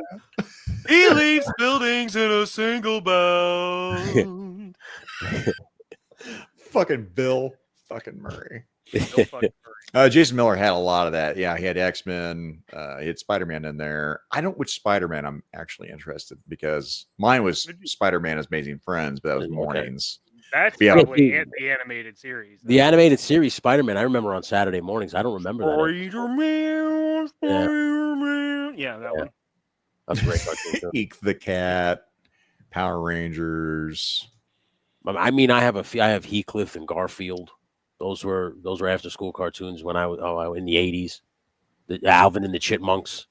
Yeah. The Muppet Force 5. It was only in New England. Different Shogun Warrior episode 5 days a week. I don't know who down. I've never seen. Oh, was that Shogun Warriors? I'm looking at my Shogun Warrior Force over 5. here. Force 5. Well, unless it was renamed Shogun Warriors over here. What's going on here, Blake? Was it like in the time of like Power Rangers? Was it supposed to be like a bootleg version of the Power Rangers? No, Shogun Warriors is like mechs. I'm talking about his Force 5. Was that like? Blake, let us know if you're still aware. Because I have that written down on my notes too. Like there was a time in like the mid '90s where like Power Ranger style shows became like the rage because Power Rangers hit big. So they had like VR Troopers and Superhuman Samurai. They had all these like weird, interesting live action style Power Ranger shows. Superhuman Samurai was pretty dope. That was when they went into the computer, right? Superhuman Samurai. That one was pretty cool. Yeah. I had a pillowcase. It was the guy. I think this was. I wasn't watching. Was it Degrassi or Degassi? Degrassi. Yeah. Like Neil deGrasse Tyson, like that. But you have to be into those kinds of shows. The Degrassi is kind of like a what is that fucking called? Like a soap opera. You know, like you would have to be into that kind of like television. Little drama. Alfred talking about Batman. Yes. I remember watching a lot of Boy Meets World and that kind of shit too. Boy Meets World. Saved by the Bell. I remember that. Saved by the Bell to me. I remember was just right in that area. Yeah, it was like 92, I think is when it started. Yeah, remember when I told you like you get the cartoons from 2 to like 5, and then from 5 to 6 you got Saved by the Bell and California Dreams and all those like teeny sitcom shows, and then it went to like Friends and Seinfeld and like the more adult comedies as the night progressed. But I remember that too. I remember those shows being on after school. And Yozo was talking about Robotech. I think there was a few other people that were talking about Robotech. But yeah, he hated missing one episode. Move the world to get home on that time. Like you said before, about like not having technology back then, and if you missed it, you're like, fuck, because you don't know when it's coming back on at that point. Yep. Yeah. Wait until the season's over, and then they do it in reruns, right? And they syndication later. You like there was times where like I would miss an episode of Seinfeld. I'm like, oh fuck, I can't. I gotta wait till spring when it's in the off season, and they're playing just the repeats from the season. Yep. And I gotta catch it on one of those days. Yeah. By the way, Good Times. Good Times is such a good fucking show, dude. Oh yeah, JJ Walker. Dynamite. Yeah. Loved fucking Good Times. Dude, my father is a big sitcom guy. Like he to this day he watches Sanford and Son and MASH, and like all those ones from the 70s and early and I love MASH. Yeah, he still watches Cheers. Like they have this television. They have this television network in New York called MeTV. I don't know if you guys have that. Yeah, you know about that shit on all day long. It's on all day long, and he's just watching all those old TV shows all day long. He loves it, man. He'll watch as recent as The Big Bang Theory. That's as recent as his sitcom goes. Like he'll watch them all though. Big Bang Theory is such Diet Coke nerdom, and I've watched that I hate whole. that I've watched. Here's my thing. I've watched it, everything from start to finish. Yeah. I think 3 or 4 fucking times.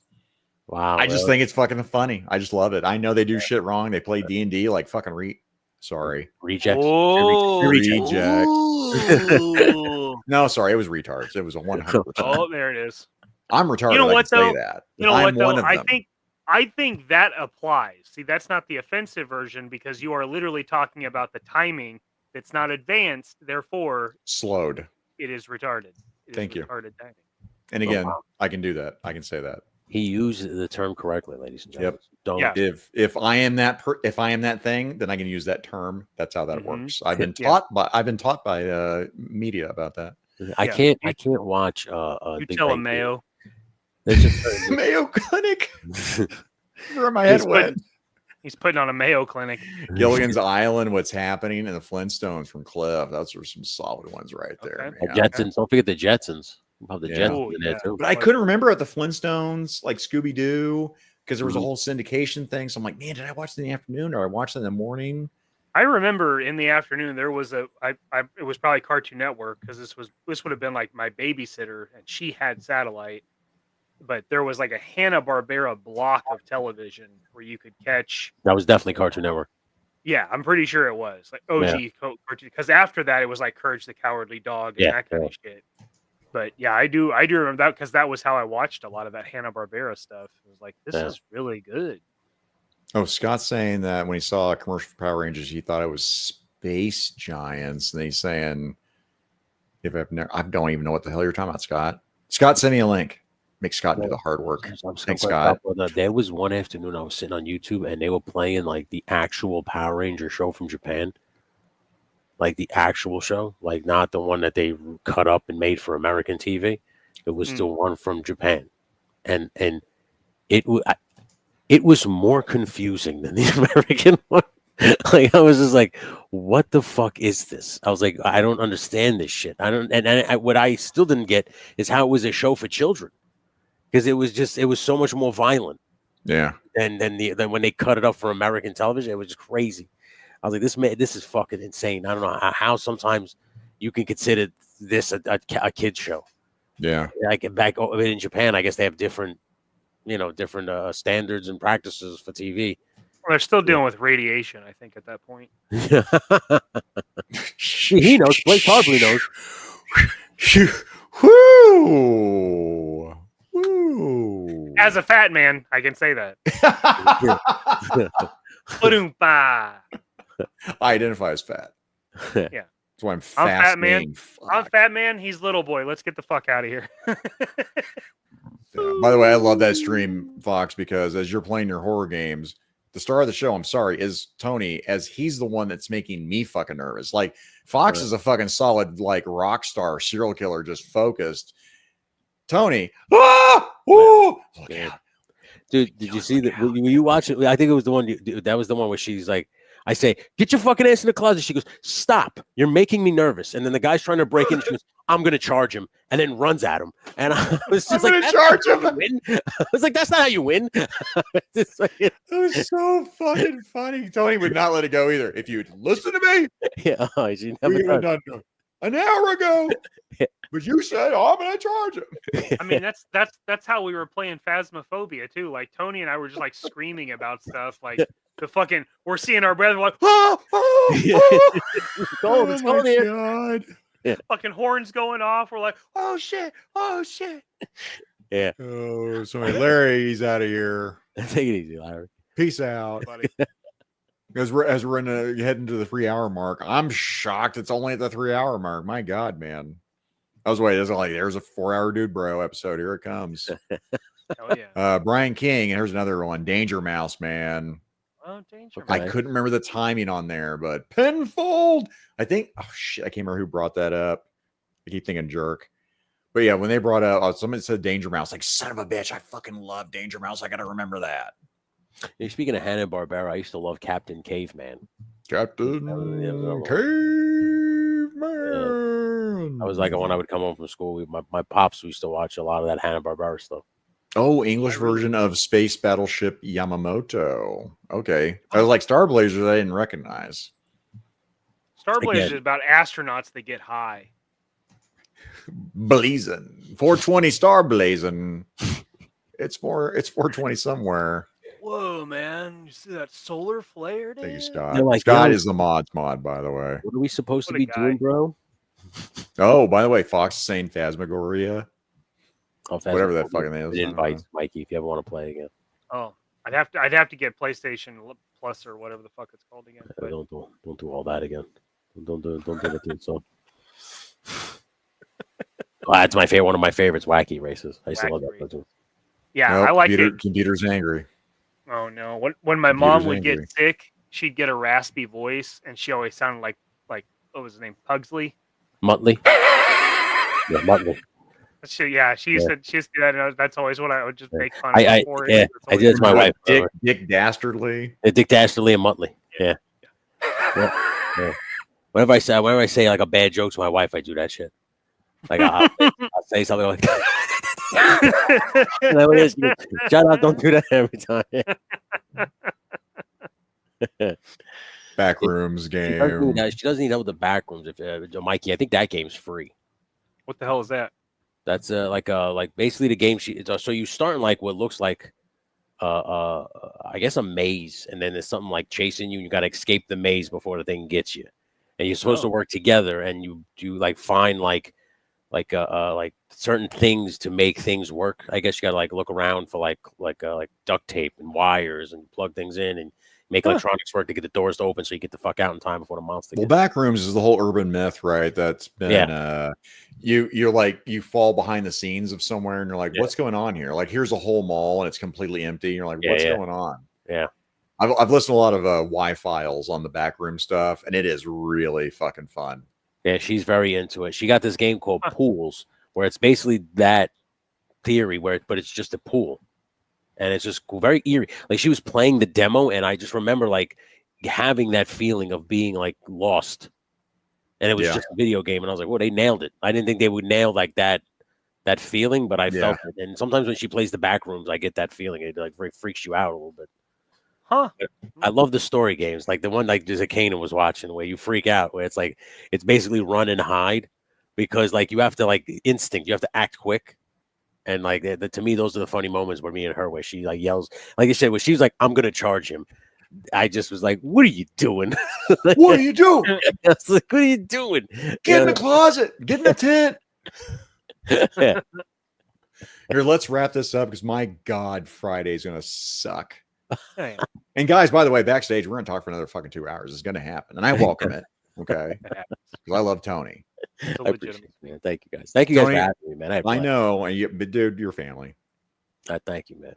What do you have coming up? What more wrestling gimmicks? Perhaps? Listen, just all I will say is, please just if you haven't subscribed to the channel, just do that. Like I don't really care about anything else, man. Just come and have a good time with us. That's all. Watch the pre-roll on Fridays, wrestling on weekends, and just like I said, consume the content. I appreciate everybody who is already there. I appreciate you two guys. Thank you guys so much, man. And then just let's have fun. How's False Finish Productions going? That's not going. It's not. No, because you were trying to get it started up again, so I was wondering. Yeah, no, dude. Like, what happened was, I just, like, I'll tell you off stream what happened. Okay. But some shit happened with a lot of like promoters that I was just like, you know what, I'm out. I can't do this no more. It was just like one of those, like when you actually see the straw that breaks the camel's back, like that happened. I saw it and I was just like, I was like, I'm out. I'm done with this. So that's like, the link to that it's still in the description. So sub to it anyway, guys. No, no, we still do Spot Monkey Radio every Monday, 10:30 Eastern Standard. So if you like wrestling talk, we still do that. Like I still do that stuff, but like in terms of producing wrestling, I'm out. So if you're looking for wrestling matches, you segued that into the Legends Series Wrestling Alliance, which is let me tell you something. I have so much more fun working with virtual versions of people than actual people. So it's the LSWA ain't going nowhere. That's a blast. So, and again, thank you guys. Thank you for submitting the promos when you do. Like, I appreciate that, man. You guys are like everybody. Use Blake, like you guys brought it to life. Like it was just like an idea. I didn't think it was going to become like don't get me wrong. It could be bigger. It's not as big as I'd see it becoming, but it's getting there. And I appreciate everybody who's participating in it. You guys are even if you don't like wrestling, you should check this out because you just might get into it. I don't like wrestling, and I do get into it. Well, because it's not really wrestling is secondary to it. Yeah, and it's different when you know the players. Like yeah. That makes it enjoyable. You have a vested interest now. Like you know who it is, and you root for the person. You know, and if there's a love triangle that involves a Sasquatch, that's entertaining. I don't know where else you get that shit. Yeah, well, let me tell you something. I just rendered out this week's episode of Nitro. It's when I upload it, it'll be up by tomorrow morning. There's a little bit more that plays out between Sasquatch, between Sugarfoot and Estelle. There's some tease for you now. Is this going to be during the Gimmick Factor? Or is it going to be members only? No. That's members only storyline based content between this. That's why you should sub to see that stuff. Saturday. I don't know if it's Saturday or Sunday. I haven't decided yet. We're doing the pay-per-views, Backlash and Slamboree. That's live to members only. So if you're in the LSWA, we're doing the pay-per-view. So the payoffs are going to happen this weekend. So if you add Blake into it, then it's, I don't know. Is it a square? If you want, I could tell you exactly where Blake is. I don't know what happened. I believe Blake Tarpley and Mython the Python. Yeah, they're fighting the Dudley Boys for the WWF tag titles this weekend. Oh, there you go. Oh. Woody Triple Deuce and Jeff Reno Morningwood will be taking on Paulie Pepperjack and Dom De Niro. It's on Slamboree. Yeah, I got a lot of stuff planned, man. The Figure Fight Club will be fighting for the tag titles. Can you believe Obby the Snake Cobra became the Gimmick Factory champion? I did not. Man, Obby as a heel has been very good. Yeah, he's been knocking it out of the park. I'm enjoying Obby as a heel. Him and J-Mac, too. J-Mac's very good. Yeah. Yeah, they got a good thing going. Yeah. Mikey, good. What you got coming up? Couple of Kooks Sunday? We don't know yet. Oh, yeah. We're not sure yet. Yeah. Tentatively, yes. A couple of Kooks on Sunday, but if Dad still does not have power, obviously we will not be able to do it. So, playing it by ear, we'll let everybody know as soon as we possibly can, but I have a feeling it's going to be a last-minute notice. But, is what it is. And then, and then Wednesday I'll be doing probably final assembly on Sci-Fi for the JMK Custom Works Live.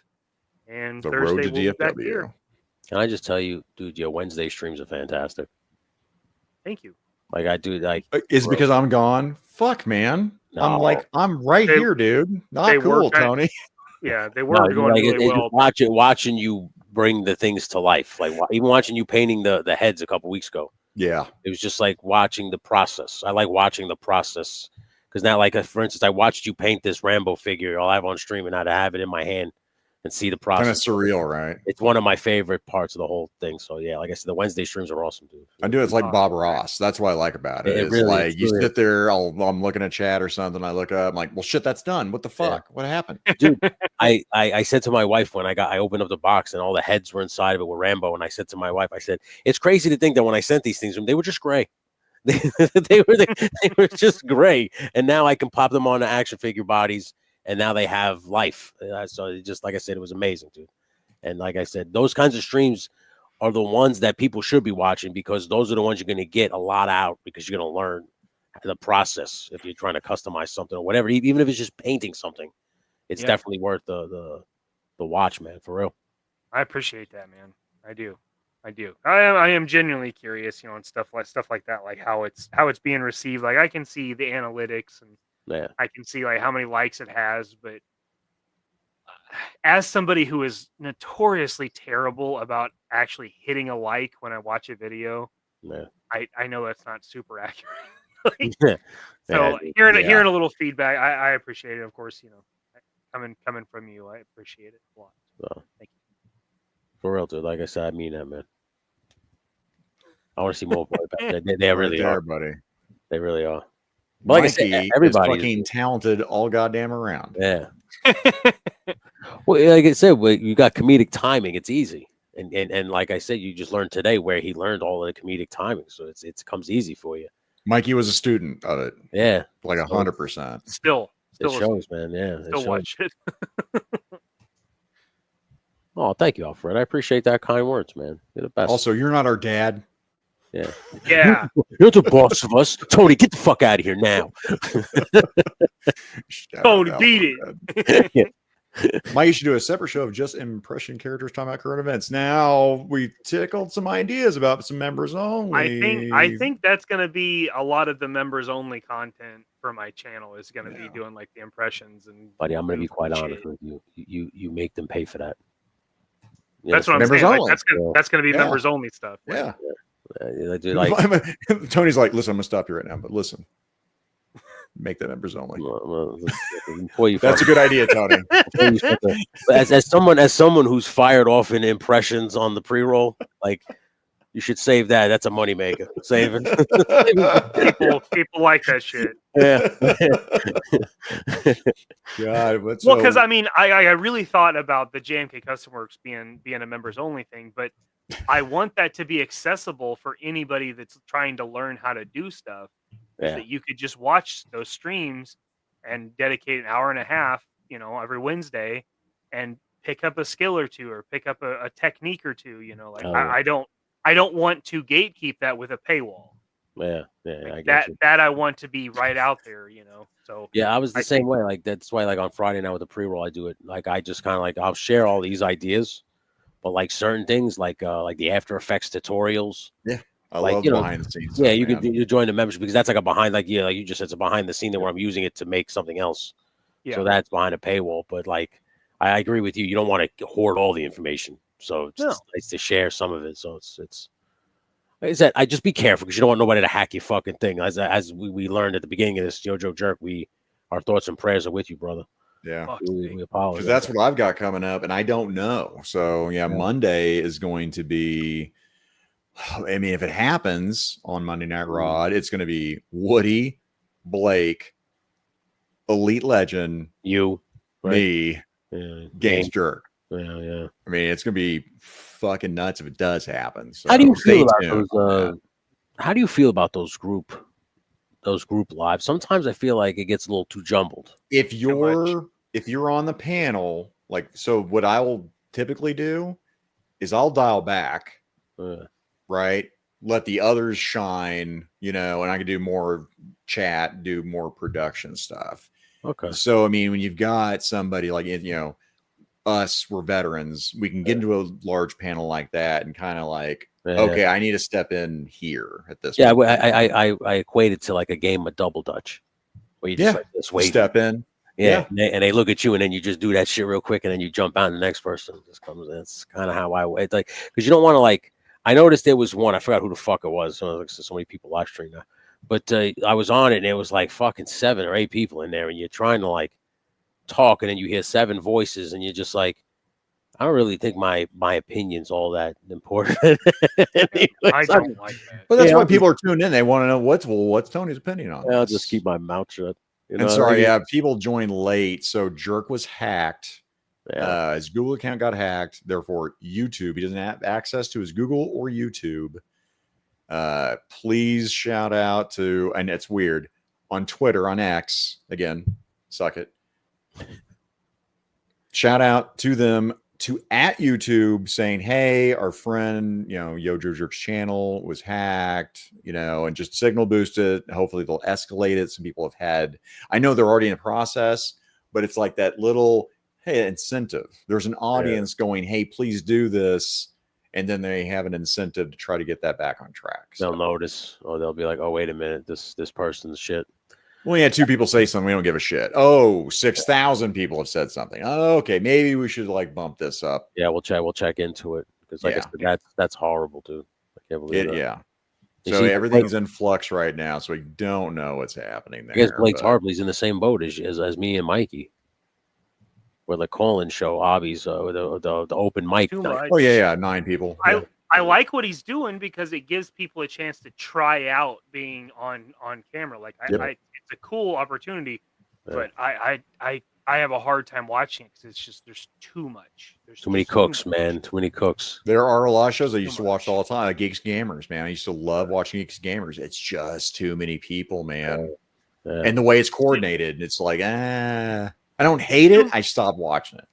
It's too much, and the this sounds shitty, but the live streaming etiquette, like you should be presentable. You should, you don't fuck around with your microphone.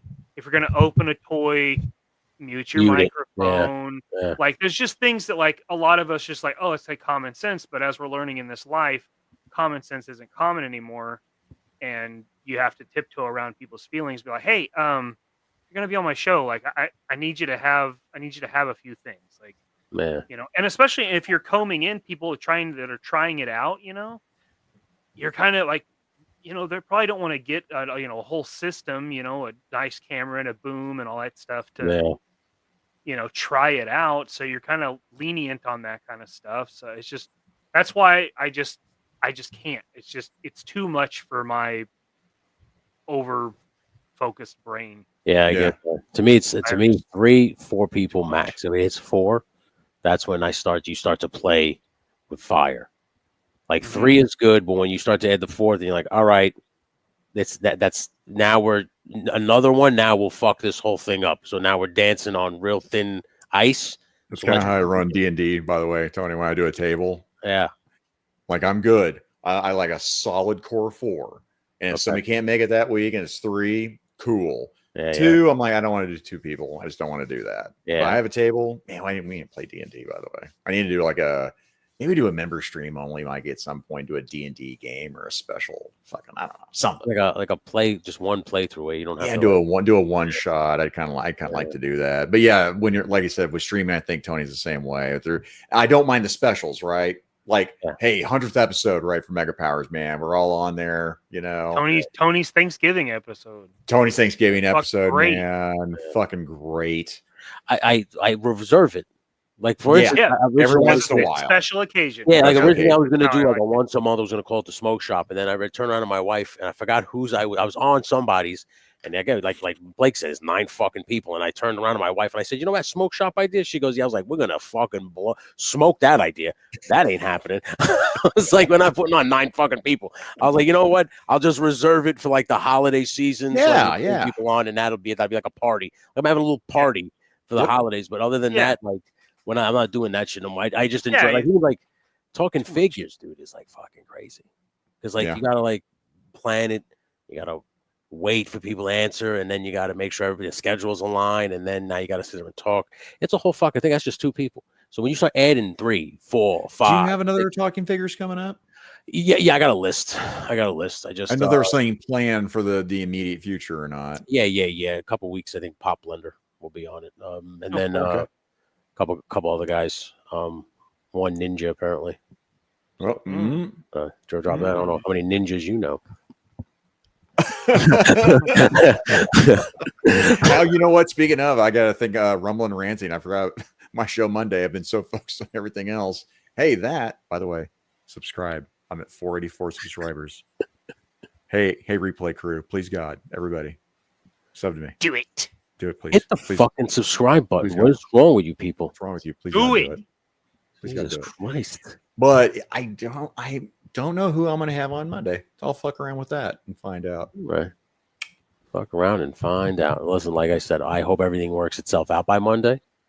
And apart from ranting and rambling, you have other things to do that night. You know what I'm talking about? I don't want to keep bringing it up because I hope he's, keeping his cool and everything is going to work itself out because I don't want anything to happen to that channel. I feel bad that you feel terrible when you hear that shit. But I guess I appreciate you guys. I love her. Thank you so much for having me, man. I love doing this show. I love talking to you guys, especially, man. It's always a great time. So thank you. We enjoy your company as well, buddy. Thanks. Fucking Phantom Zone. Yeah. Love you. We're going to do it again. You know how to make a girl feel special. God. You are. Here's the other thing, man. Special. I have no idea like how to possibly.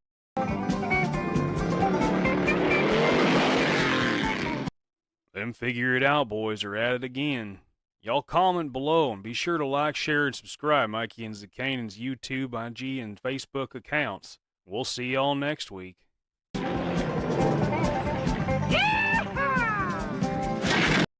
it. I'm gonna get real weird with it. Do it. Do it. Let him watch. Let him watch.